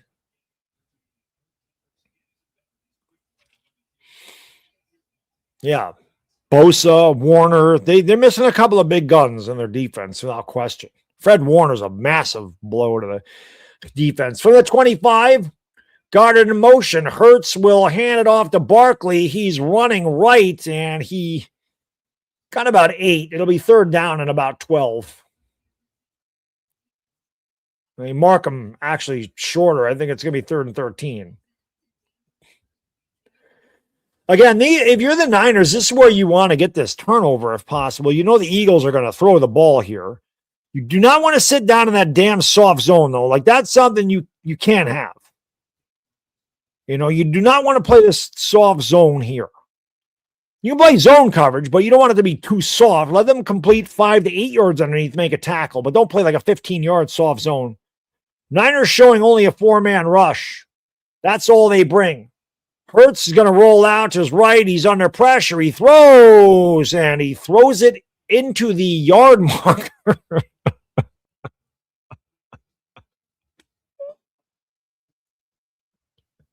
And the Eagles will have to punt. Oh, I don't know what the hell throw that was, but good job here getting free. I don't know who the hell that was. That one of his receivers turned upfield. Hurts had nowhere to throw the ball. So Man will punt. Man has had a great day punting, unlike Morstead, who's been terrible. Fans are booing, I'm guessing. Kick is away. Line drive kick, fumbled and picked up at the 20, 25, 30, and more will get out to the 31. So the Niners will take over from there. 13-15 to go here in the fourth quarter. Niners looking to go up by more than a touchdown, more than a field goal here, at least 17-16. Niners got to find a running game. That has to happen. You have the lead. You want to lean on the Eagles a little bit. You want to get that running game going so you don't become one-dimensional. Because if Purdy's able to mix up the run and pass, it's when he's most effective. I mean, that's when any quarterback's most effective. I mean, when you're a one-dimensional quarterback, it's very difficult to pass against a stacked deck like that. But if you're able to get 2nd and 5, 3rd down and 2, you can do a lot of different things. So the Niners have not been able to run the football at all in this game. So, there's bandwagon fans in the arena. I mean, yeah, listen, man, Eagle fans, a lot of those Eagle fans that are booing, and it is true, they're bandwagon fans, man. They don't know. They're booing because they just think it's the cool thing to do. Like, it's just in vogue. So let's just boo for no reason. I can't imagine another team's fan base booing them after they just won a Super Bowl and they're in the playoffs. I think real Eagle fans, and I don't know how many real Eagle fans are. They're hard to find. It's hard to find legitimate Eagle fans that understand the sport of football and know you can't win it every year. And maybe they understand that there's some flaws, but the smart ones understand you're not going to win every year, and you're down 17-16. You're not booing. You're not down 40-16. How can McCaffrey not have a running game? Easy. The Eagles' defense is really good. Chris B, thank you, buddy. Eagles fans think 3 for 8, 22 yards is an elite quarterback. All they're going to tell you when you mention his stats is they're just going to bring up his win-loss record to tell you he's a Super Bowl MVP. I mean, these are the same people that tell me that Eli Manning was carried to his 2 Super Bowl victories by his defense. Even though the Giants' defense was 25th. I'm sorry, their defense was 27th in 2011. And Eli had the most fourth quarter touchdowns in the history of football, and he has the most passing yards in a playoff season in the history of football in 2011. But these are the same guys that will tell you Eli was carried. So it's just funny. Purdy drops back the pass, throws, and he's got Juszczyk, who is not touched. He rolls forward and gets a first down. Juszczyk becoming a big weapon in the passing game since Kittle went down. Juszczyk now with his second big catch. That's a first down, and the Niners will move the chains. Tonjes and Farrell, the tight ends. Niners in the tight formation. McCaffrey, the single back. Purdy under center. From the 42, Juszczyk in motion. The pitch to McCaffrey. Juszczyk lead blocking. McCaffrey gets to about the 44. It'll be second down and 8. Again, it has been tough sledding. The Eagles have done a great job. Keep an eye on that. Is that Jalen? That's not Jalen Carter. That's Jordan Davis kind of pressing on his left half. That's a big, beefy dude that won't be in there on this play. Eagles have 114 yards rushing. The Niners with only 60. They gave McCaffrey 3 yards at 2nd and 7. Purdy drops back to pass. Eagles pick up the blitz. McCaffrey. Oh, it's in. Oh, did he drop it? Quinyon Mitchell picks it off. Did they not touch him? There's a flag. What the hell happened here?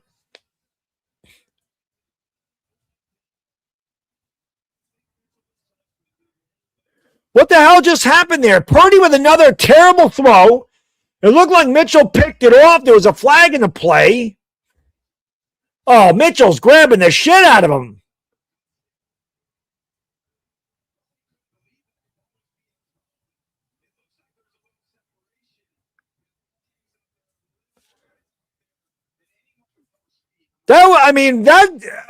Mitchell held the shit out of Tonjes on that. So, again, the Eagles get away. That's another bad interception. That is a huge non-call. Quinyon Mitchell grabbed the hold at a tight end and undercut him and picked it off.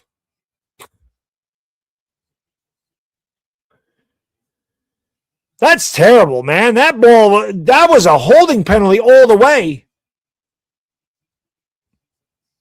Not a good throw, but my God.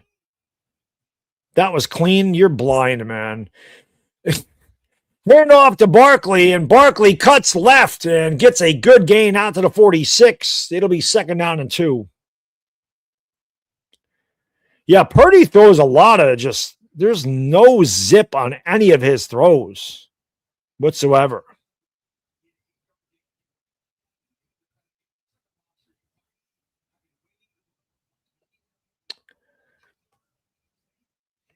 It'll be second down and 2. Niners had a lot of momentum, but the Eagles have snatched it away after Purdy's second awful interception. Hurts under center. Play action pass. He's got Goddard. He's going to take it himself, and he gets hit late. Surprise! There's the flag. So that'll be 15 more.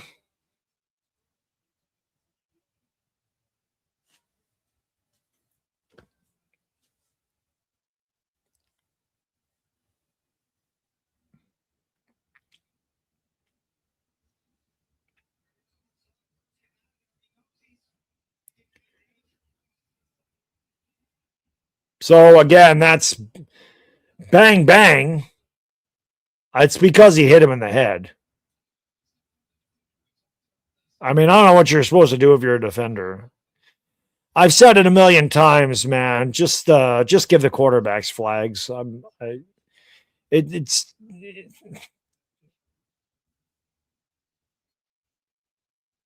don't know what the defender is supposed to do. Just give the quarterbacks flags. Don't even tackle them. It's a weak call. The officials have certainly helped out the Eagles a number of times in this game, without question.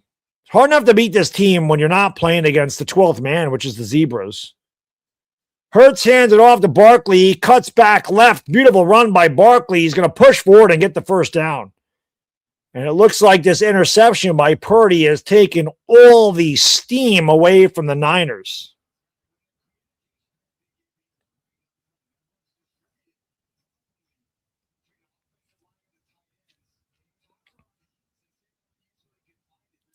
Everybody in the chat saying it was a soft call. I still can't believe that they didn't call holding on Quinyon Mitchell when he totally tugged Tonjes's jersey, man. It was a blatant hold. Blatant. Just like Nakobe Dean's blatant face mask on Brock Purdy was not called. I mean, we had a face mask on Brock Purdy, not called, but you're going to call that unnecessary roughness. Of course, when Hurts carries the ball, Saquon gets a first down. It's just not consistent.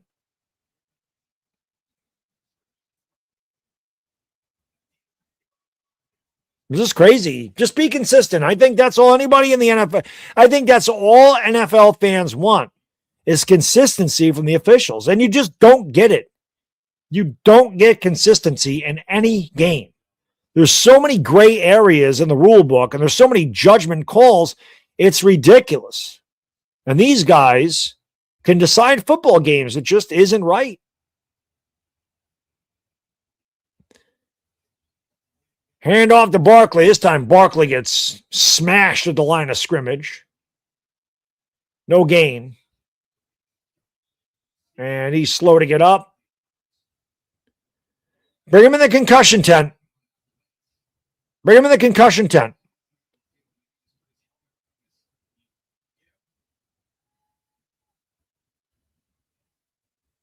Barkley having problems putting pressure on his left knee. I don't really know what happened there. I didn't see, unless he's okay. Bring him in the concussion tent, though. Shouldn't they do that?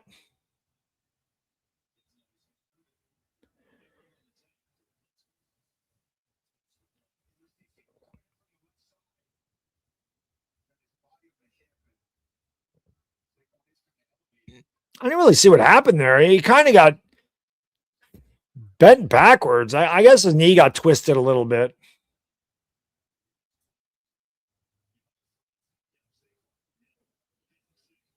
That wasn't his ankle. It was closer to his knee. Barkley got 100 yards on the ground. Again, the Eagles have done a great job of running and stopping the run all day. 9 minutes to go in the fourth quarter. Eagles are in field goal range. Hurts out of the pistol. 2 men to his left. From the 21, second down and 9. Hurts changing the play at the line of scrimmage. Hurts takes the snap. Niners bring an extra man. Hurts has time. A duck is floated out there, and it's incomplete. That was a terrible throw by Jalen Hurts. That was a terrible throw. That thing was quacking all the way. Quack, quack, quack, quack, quack. That ball's got a lot of hugging there. It was not a good throw. Not a good throw at all there. That was bad. Barkley getting his helmet back, so he looks to be okay. How come they don't put him in the blue tent? Just curious. Big third down with the Niners. Third down and 9. It would be 38 yards from here. Hurts takes a snap. Niners bring an extra man. Hurts throws. It's caught, but it's 3 yards short of the first down by... You got to kick a field goal here. I don't think you can. You got to take the points if you're Sirianni. This isn't 4th and 1. And they are going to kick the field goal. It makes sense. You got to take the lead here. Got to take the lead here.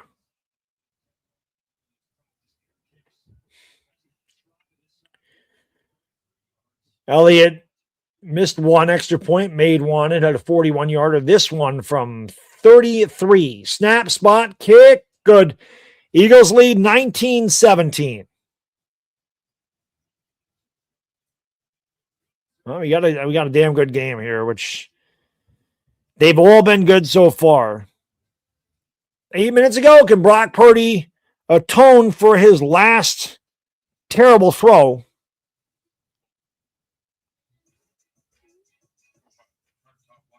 We'll see what they got.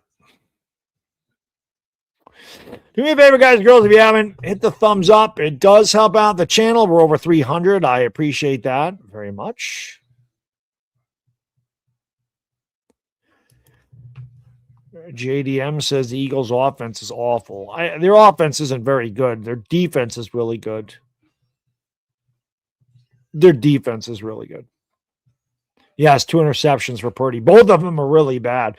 Although, again, Quinyon Mitchell totally held the shit out of Tonjes. I mean, he grabbed his jersey.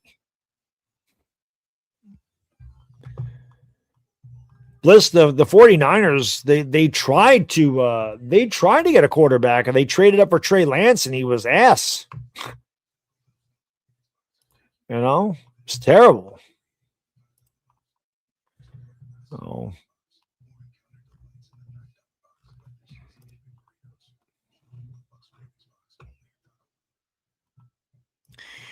It be what it be. You got a good one, though, man. Let's see if Purdy's got crunch time here 8 minutes ago in the fourth. Defense wins championships. Yes, it definitely does. It certainly does do that. It certainly does.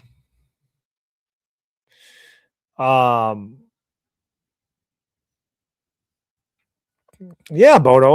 I depends. Like I definitely, like I said, I'll do one. I'll do one each weekend. I'm not going to do them all. If the Bills, like I can't do any games Saturday. It's my sister-in-law's birthday Saturday. If the Bills play on Sunday, I'll do the Bills Broncos. I'll do that one. Even if the Eagles win, I'll probably do Bills Broncos, and depending on when they play.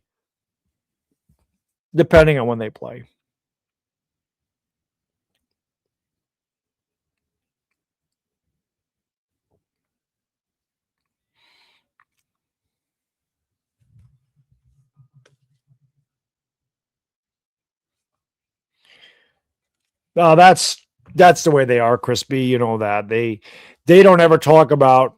No, none of them actually. They don't ever actually watch Hurts play. They don't understand what they're looking at. Most Eagle fans don't understand what the hell they're looking at when they watch the guy play.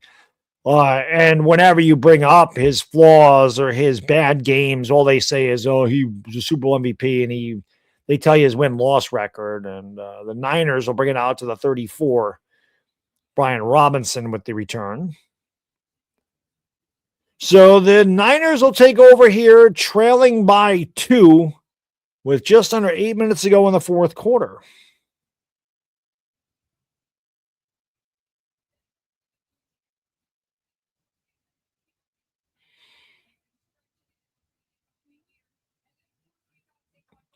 See if Jordan Davis is back out there. Barkley trying to loosen up on the sideline. Still moving around gingerly. I don't know, that's Sirianni talking to him or what. Single back set for the Niners as McCaffrey. Juszczyk goes in motion. Purdy looks that way, throws back to Juszczyk, and Juszczyk makes a hell of a grab out to the 39. It'll be 2nd down and 5. Purdy just 13 of 24. 1 touchdown, 2 interceptions. Most of his big plays, all of his big plays have been in the middle of the field outside of the pass from Jennings to McCaffrey. That was on the right sideline, but we have seen Purdy go to that left sideline a lot. He's been terrible. I wish they showed those stats like they used to show on CBS. They would show his zones. Like if you look at Purdy throwing the ball to the left, it's got to be awful. Purdy's in trouble. He got out of it, and he's going to fake, and he runs, and he gets the first down. So he kind of slid through Nakobe Dean there, leaned forward, and moved the chains. It'll be 1st and 10 Niners at the 45 rather.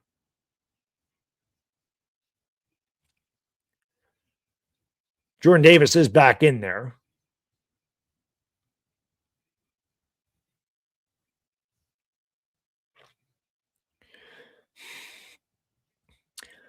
McCaffrey on the sideline, so Robinson the back. I don't know why McCaffrey would be out of the game at this juncture. Purdy looking, throwing, caught. And who else? Robinson down to the 45. And he's got to be close to 100 yards if he's not over already. Again, this is the middle of the field, guys. I mean, Robinson's run these in routes, so it's not a good throw by Purdy. Good adjustment by Robinson. The ball is behind him. But you know what I'm talking about, right, Slink? The middle of the field is where the Niners have been most effective. Robinson's still the back. Purdy is under pressure on the blitz, and he's going to throw it out of bounds. Tonjes was in the area, 2nd down and 10. George Kittle looks to have torn his ACL. And if you looked at it in slow motion, you saw his calf pop, and that's not good.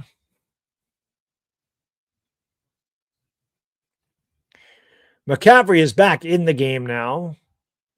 5:52 to go in the fourth quarter.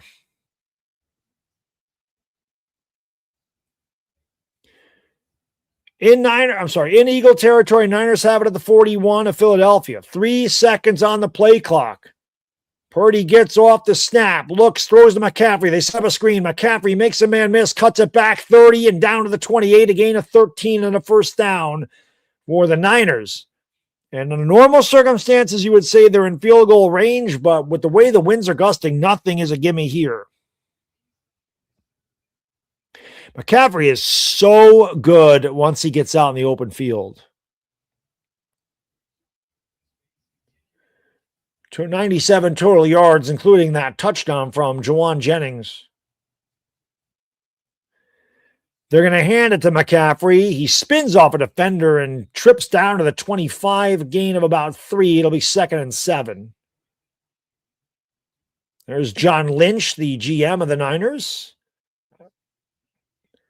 They gave him 4, 2nd down and 6. Under 5 minutes to go in the fourth quarter.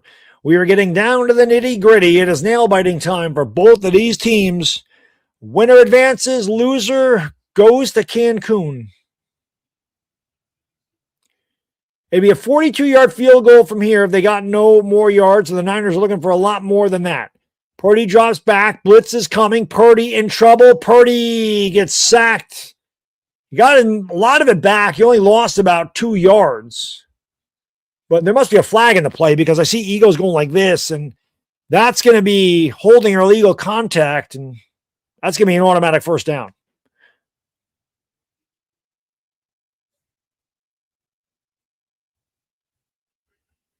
So that's a big call. Let's take a look at it right here. Oh, my God. Blankenship is getting destroyed today, dude. And I think that was less than the Quinyon Mitchell one, if I'm being honest. Makeup call? Was that a makeup call? I thought there was less on that than Mitchell's interception.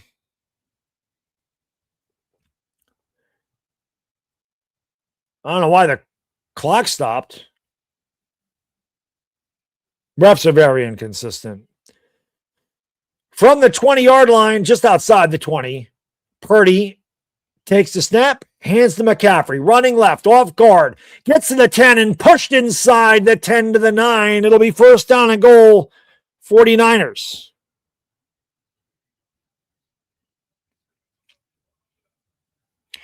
They are definitely in field goal range now. I don't think you can miss this one, but if you're the Niners, you definitely want to punch it in here.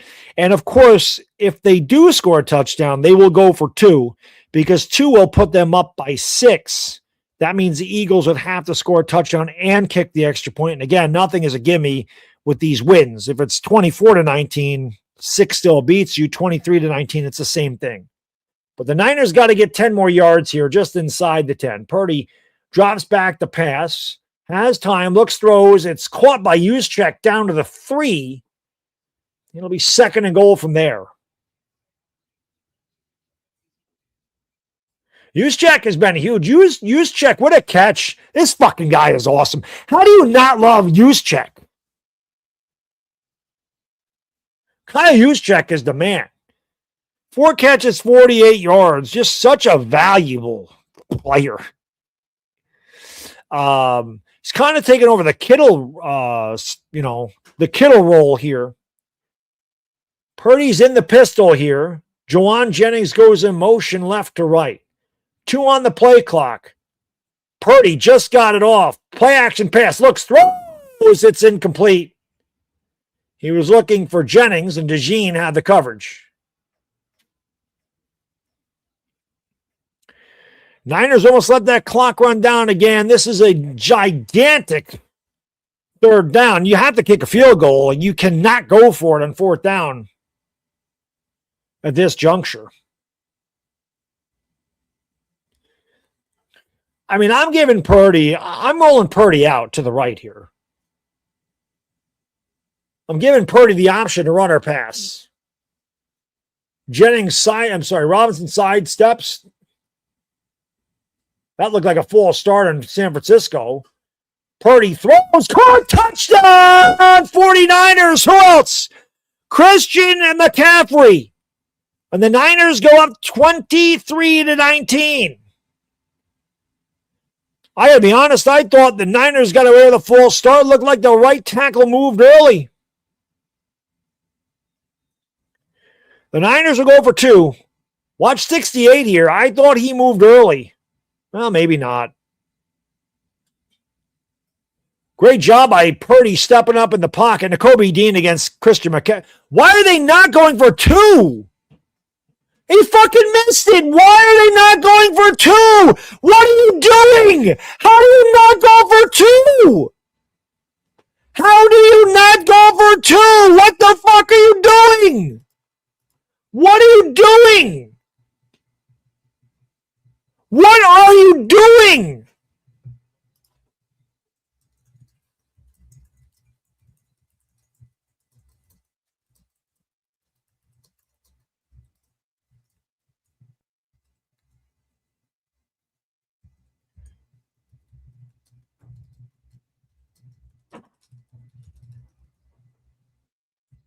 What the fuck, man?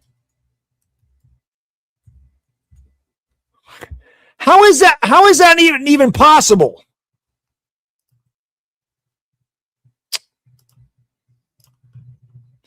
It makes no sense. That makes absolutely no sense.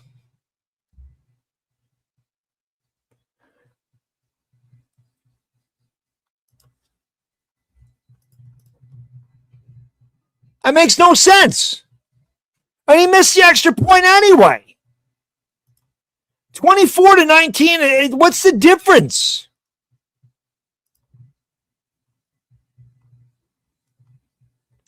This fucking...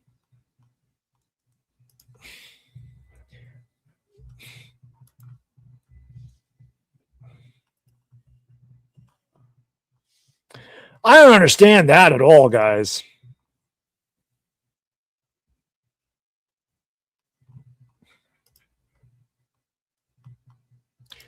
I don't get that. Kick is in the end zone. I don't understand. I do not, for the life of me, understand that. 23 and 24-19 are exactly the same thing. Exactly the same thing.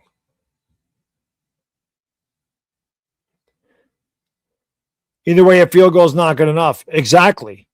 But a touchdown would tie the game at 25 apiece, and Jake Elliott missed an extra point. So you try to go up by 6 because a touchdown beats you either way. But if you score 6 and miss the extra point, it's 25-25. It makes no sense. Hurts all day, throws, caught, minimal gain by Barkley, who's back in there. 2nd down and 8. It doesn't make any sense. I mean, the Niners got to hold him out of the end zone, but if you don't, like I said, it's 25-25 with an extra point coming. Hurts drops back, throws, it's Barkley again. What a tackle. Barkley wasn't down behind the line of scrimmage?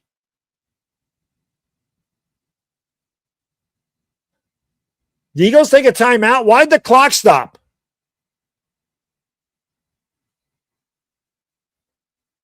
Third down and 5.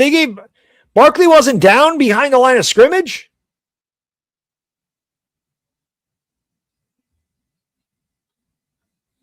Huge third down here.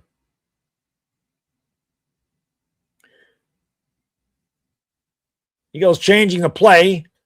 Niners bring pressure. They pick it up. Hurts throws, and Brown dropped it again. Oh, my God. A.J. Brown with another huge drop.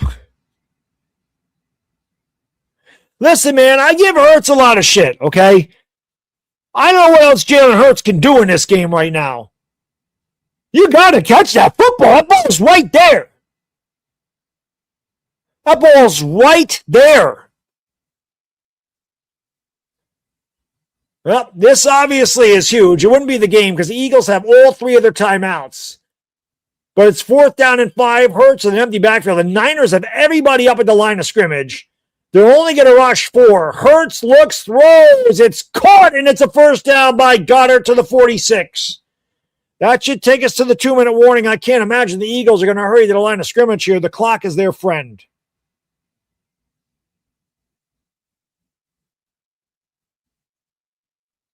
And it is the 2-minute warning.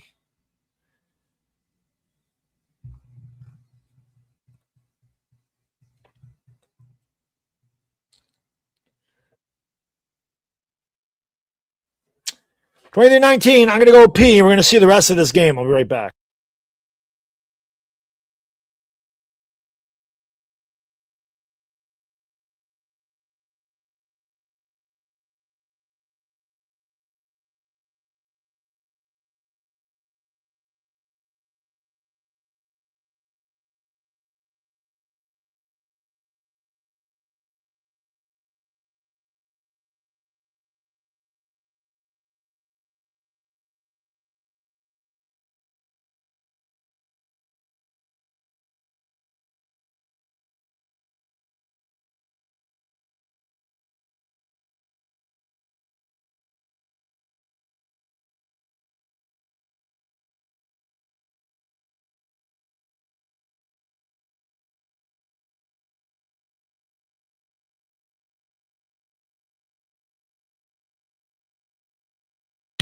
For the life of me, I still don't understand the decision to not go for 2. 23-19 and 24-19 are the same thing. If the Eagles score a touchdown, it's 25-23 or 25-24. They've taken the lead. You score 2 and make it 25-19. All they've done is tie the game with a touchdown. And then you rely on the extra point. With the wind the way it is, there's no give me. And we've already seen Jake Elliott miss an extra point today. So why would it make sense to not go for 2 there and force them to make the extra point to beat you in case he misses it? Now he can miss it. It don't mean shit.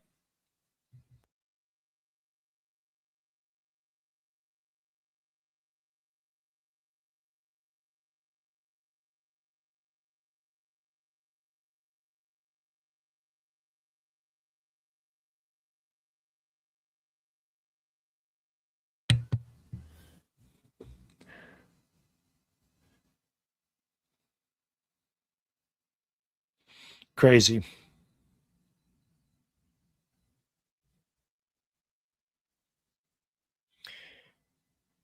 Again, the field goal does the Eagles no good here. They've got plenty of time, though. They got 2 minutes and all their timeouts.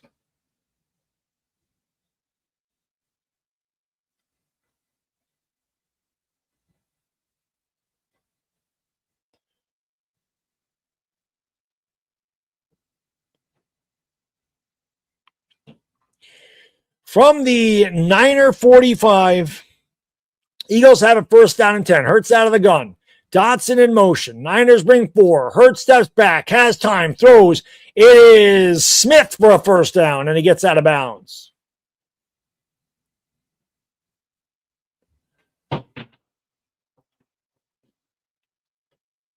All Brock Purdy can do is watch. Hurts 19 of 31 for 154 yards. To be fair to Jalen Hurts, he should have a lot more than that if A.J. Brown can make a catch.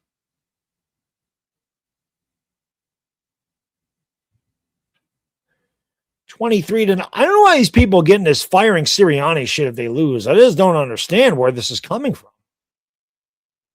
Hurts out of the shotgun. Drops back to pass. He looks, he throws. It's Devontae Smith catching it in the soft zone and all the way down to the 20-yard line, a gain of 15. Again, the Niners with no urgency on defense whatsoever. Eagles, plenty of time.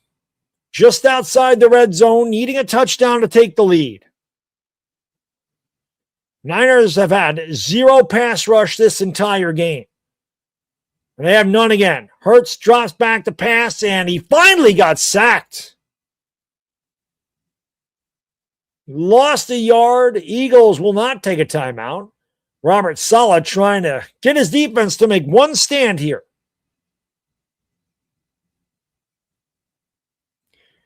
Second and 11 from the 21 a minute to go in the fourth quarter. Eagles need a touchdown to take the lead.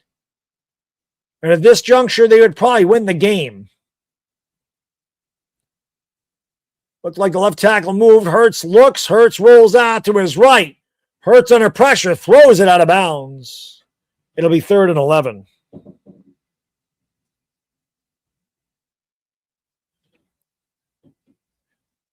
I got to be honest. 3rd down and 11. The Eagles might consider taking a timeout here. I don't think you need 3 timeouts.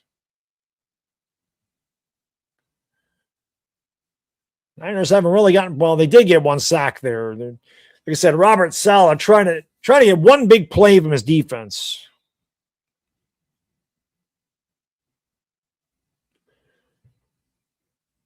They love Devontae Smith down here. Eagles got to get to just outside the 10. Niners show pressure. Got it in motion. Hurts out of the gun. 3 wide to his left. Hurts takes the snap. Niners bring 4. He looks, he throws, and it's almost intercepted as it went off the hands of Devontae Smith. Boy, that was precarious, man. That was almost a game. That was almost the game. That pass was not good by Jalen Hurts. That one was off the mark. That was not a good throw. That ball just wobbled out there and almost wobbled into disaster.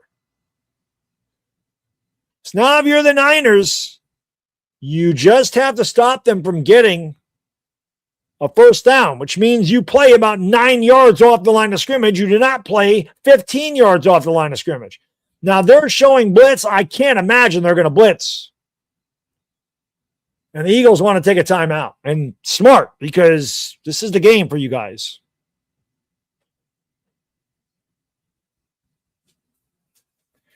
It all comes down to this for Philadelphia. In Philadelphia, it's worth $50.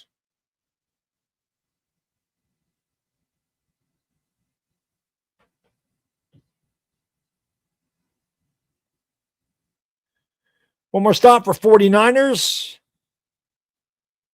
Who would the 49ers play if they win? The Niners would get the Seahawks, right?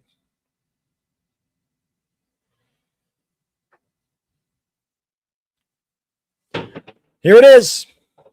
4th down and 11. 43 seconds in the fourth quarter. The Eagles need a touchdown. The trail by 4.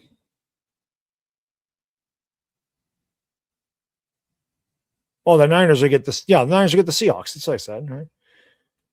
Eagles got to get to the 10. Niners showing a shitload of pressure. They only bring 4. Hurts looks, throws, deflected. That's it. The ball hits the ground. It's incomplete. And the San Francisco 49ers are 40 seconds away. Actually, they're going to win the game. They just got to take 3 knees. And the Niners are going to beat the fucking Eagles. Yeah! Stand up! New York Giants fans. Woo! Oh, God, it's just great. Oh, boy, yes, indeed. Oh, what a shame. What a shame. Oh, man. What a shame. Oh, man. My heart really fucking bleeds for you, Philadelphia. Bang, bang, Niner gang. Oh, we're not scared of anybody. We're going to beat the Niners. We'll beat the brakes off the 49ers. We're going to kick Seattle's ass. Nobody scares me. ass. Can't even, half the Niners team is on injured reserve. They lose Kittle. He still can't beat them. John, thank you, buddy. Bye, Eagles, bye.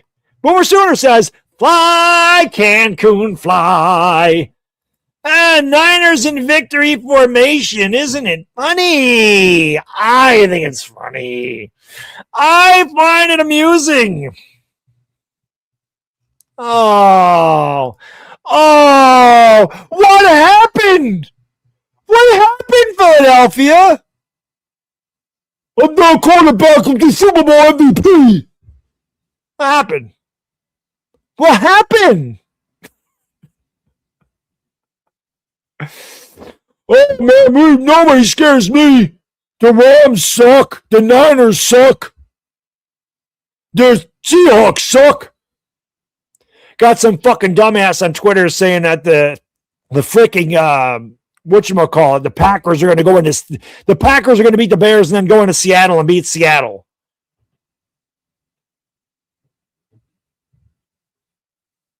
These fucking guys, if they get Harbaugh, they get Harbaugh, man. I don't give a shit.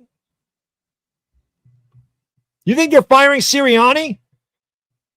You think you're firing Sirianni after they just won a Super Bowl and then won the division for the first time, back-to-back division titles for the first time since 2004? You think that's what they're going to do? You're hoping that's what they do. But all these guys told me that Sirianni's this great head coach and that their quarterback is fucking elite and that they're going to go back-to-back in the Super Bowl. Wrong. Fucking wrong. There's a spot on the couch. There's a spot on the couch for y'all.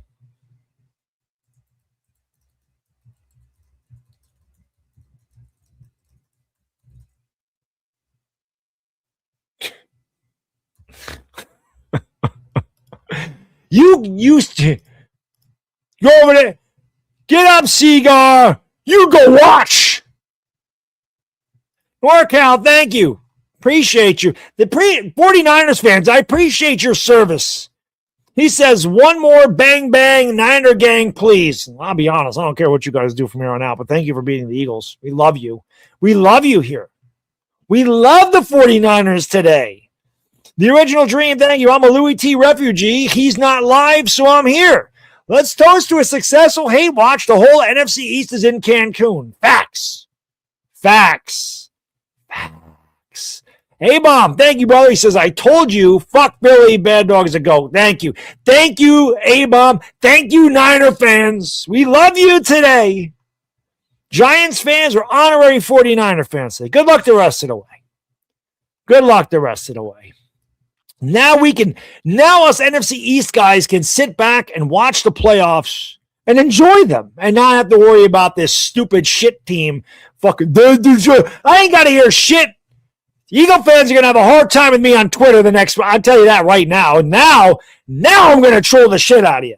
Now I'm going to fuck with you. Now, the Giants won 3. I don't give a shit that we won 4 games. You ended up in the same place we did. Good for you. So you played an extra game. Fantastic. You played an extra game. We won as many playoff games. Eagle fans, the Giants won 4 games. And I'll be telling them, yep, you won as many playoff games as we did. So congratulations on that. Great season. Zach Attack, thank you. My phone's blowing up, of course. Zach Attack says, die, Eagles, die on the road to Michigan. This is great. It feels like a Giants victory, doesn't it? It feels like a Giant stub. Snacks, thank you for being a member for almost 4 years. Fly Eagles fly on the way to Cancun. Get wrecked. Damn straight. Damn right. Larry, thank you. Larry Legend, appreciate you. Just came to laugh at the Eagles. How's that Eagles fans keep telling me their quarterback is a top 5 QB? When's he playing next week? Yes, tea time is scheduled early in the morning, I believe. They have to pack their bags and go home, don't they? Chris B, thank you, buddy. What a clutch winner that bum Hurts is. Yeah, he really good there in that last drive, wasn't he? Bunch of incomplete passes against the beat-up Niners squad. That's impressive. Eagle fans better. I already have a lot of Eagle fans that block me. Half the time, I don't even know I'm blocked. And I'll be like on Twitter feeds and I'll see that I can't comment. And I'm like, who the fuck is this guy? I've never even seen this guy's name in my life, but I'm blocked. Like, they block the shit out of me because they can't handle trash talk because they're pussies. I sit there all the time and I don't block anybody. And, you know, they troll me all the time. That's fine. I'm cool with that. That's what you're supposed to do. I don't run away from it. They're going to have a rough week with me. It's a good weekend. A-Bomb, thank you, brother. Appreciate you. The Eagle defeat brought to you by my 49ers. Bad Dogs Code. Fuck Philly. Thank you, A-Bomb. Appreciate you, brother. Thank you, Niner fans, for your team. My sister's a Niner fan, so, you know, I'm happy for her. I love it for her. I love it for the Niner fans. I love it for all the fans in the NFC East. As I said today, Giants fans, Cowboys fans, and Commanders fans could unite as we all rooted against the shitbirds from Philadelphia. Now the fans can go out there and they can riot and they can eat horse shit and do whatever the hell they do in Philadelphia and go back to their frickin' keyboards and eating Cheetos out of their belly button in their mother's basement and all the other shit that they do when they should be reading and learning how to read and write and learning the game of football. But that's not what they'll do. They'll be calling for everybody's heads. They'll be blaming Kevin Patullo. They won't blame anybody else. They won't blame Jalen Hurts. They'll blame A.J. Brown. And if we're being completely fair to Jalen Hurts, A.J. Brown fucked him. I mean, let's be honest. A.J. Brown fucked him. A.J. Brown will not be an Eagle next year. He's gone. He gone. A.J. Brown was the Niners MVP. Don, thank you. He says, bye-bye punk-ass Beagles. Beagles act like they're a dynasty. Giants and Cowboys combined have more Super Bowl titles than that. I mean, yeah, the Giants and the Cowboys. So do the Commanders. All of them. Every team in the division has more Super Bowl titles than the Eagles.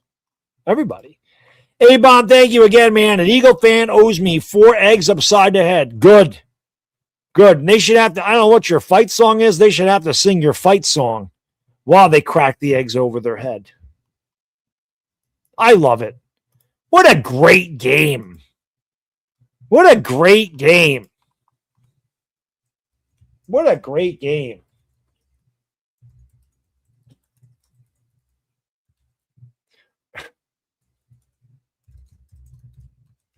I got to put this up. It's already started, by the way.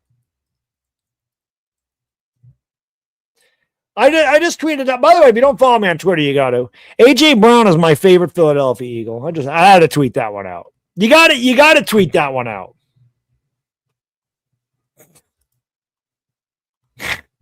you got to tweet that one out, man. It's pretty funny. I'm not gonna lie. It's amusing, man. Andrew, thank you, buddy. F the birds. Damn straight. Screw them. Feels good, man. It feels like a Giants victory, honestly. It feels great. I kind of want to hang out for a little bit longer. I'm hungry, though. Kalen, man, thank you, brother. Cry, Eagles, fly. Or sorry, cry, Eagles, cry in a pool of blood and pee. Cry, Eagles, fly. Turn it over, 1, 2, 3. Overthrow, fumble low, and watchers Eagles cry, Eagles cry on the road to Cancun. How did the mayor spell it? EGLELS Eagles.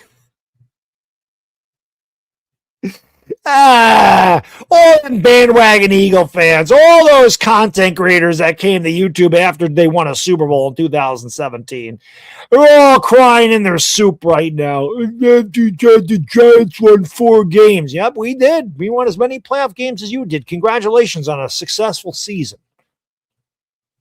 Corey, thank you, man. Congratulations on the 49ers sending the birds home at home. We love you, Niner fans, and fuck the Eagles. Yes, I agree 100%. We all love it. We all love to see it. And not just the NFC East. Niner fans, Rams fans, Bills fans. I don't know how many Niners, Rams, Bills, Seahawks fans are in here, but if you happen to be in here, make sure you let every Eagle fan know on Twitter that your quarterback has made it to the second round while theirs did not. These guys that want to sit there and tell you Hurts is better than Stafford, Hurts is better than Josh Allen. If Josh Allen's so good, why does he need so much? Why does he need all the guys the Eagles have? Well, Josh Allen moved on. Josh Allen drove his team down for the game-winning score. Matt Stafford drove his team down for the game-winning score. Shit. Caleb Williams drove his team down for the game-winning score. Huh. The Eagles quarterback didn't do that shit. But he's clutch. Clutch. Chris, thank you, man. Hurts throwing into triple coverage. He's probably trying to draw a flag. And think about all the flags that went the Philadelphia Eagles' way. We all know that Tonjes was held in the Quinyon Mitchell interception. We know that Nakobe Dean face masked Brock Purdy. That wasn't called. There was a bang-bang play on Hurts when he slid down. I get it. He got hit in the head. You're going to call it every time. But, it is what it is. And, of course, the Eagles had to delay a game that was also not called that resulted in a first down. Yeah, listen, man, I don't care what the hell the Eagles do in the offseason. They're going to fire Kevin Patullo. That I know. But it is what it is. Listen, this cap is going to come back to get the Eagles. Right? They have a bunch of void years, which means the cap hit is ridiculous. The Eagles cannot cut people. Their cap hits are utterly ridiculous. And they're going to have to start paying Jalen Hurts against the cap. And you have to hope somebody takes A.J. Brown because he just signed a big-time extension for 3 years, $96 million. His cap hit is a ton. If they traded him, they're going to have to take the cap hit. I'm going to look at that right now because their cap hit on... Let me see what this is. I'm going to tell you right now. Where's the teams here? There we go. I'm going to tell you these Eagles cap hits. Why does it do that? Get this off of here. So Jalen Hurts next year, his cap number is $31 million. The Eagles have $20 million in cap space. That's about what the Giants have, okay? The Eagles can't really make any moves. Lane Johnson's $20 million. A.J. Brown is $20. So listen to this, guys. If the Eagles traded A.J. Brown, but they can't trade him. You know what? Do you know what A.J. Brown's cap hit is next year? A.J. Brown's cap hit is $49 million. They can't get rid of him. They can't. $49 million. They can't move him. You trade him, you still got to pay that cap. The dead cap, $49 million. They can't afford to get rid of him. Saquon just signed it. Not that it would get rid of Saquon, but he's got a gigantic cap hit as well. They don't have anybody they can cut. Tyler Steen, Sidney Brown, they can cut these guys. They're like $1.5 million.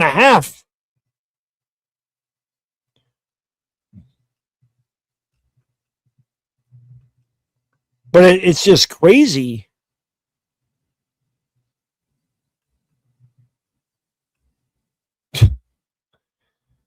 Yeah, man. I told you, it's going to come back to get them eventually.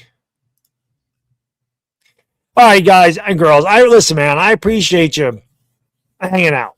It was a fun stream. It was a good game. It was a really good game. It was a good game anyways. Very competitive. It came down to the wire. That's all I wanted. Of course, I wanted the Niners to win. They did that. And now I can troll Eagle fans for the next, I don't know, however long I decide to troll them for. I'll get bored eventually. I mean, I'll only do it for 3 or 4 days. And then I'll move on because then I got to worry about the Giants getting their head coach and everything. But for the next couple days anyway, yeah, we'll have fun. If you don't follow me on Twitter, follow me on Twitter. Links in the description below. I'm going to get out of here. Appreciate you guys, girls, hanging out. Thank you, 49ers, for knocking the Eagles out of the playoffs. Now I can enjoy the rest of it in fucking peace. And may the best team win the Super Bowl. We know it's not going to be that shitty team from Philadelphia. I will see you guys tomorrow night. Lakers play, and I'll be live for that. And then obviously we'll look at the head coaching situation with the Giants, and I'll probably have a lot of content going forward for the Giants. So I'll take a look at who's playing next week. Like I said, I will pick a playoff game. It's got to be on a Sunday, though. Hopefully the Bills play the Broncos at like 4:05. That would be perfect if that was the case. But we'll see. Niners win. Eagles go on. We love it. See you next time, Bad Digga Dizzle, and I'm out. Peace.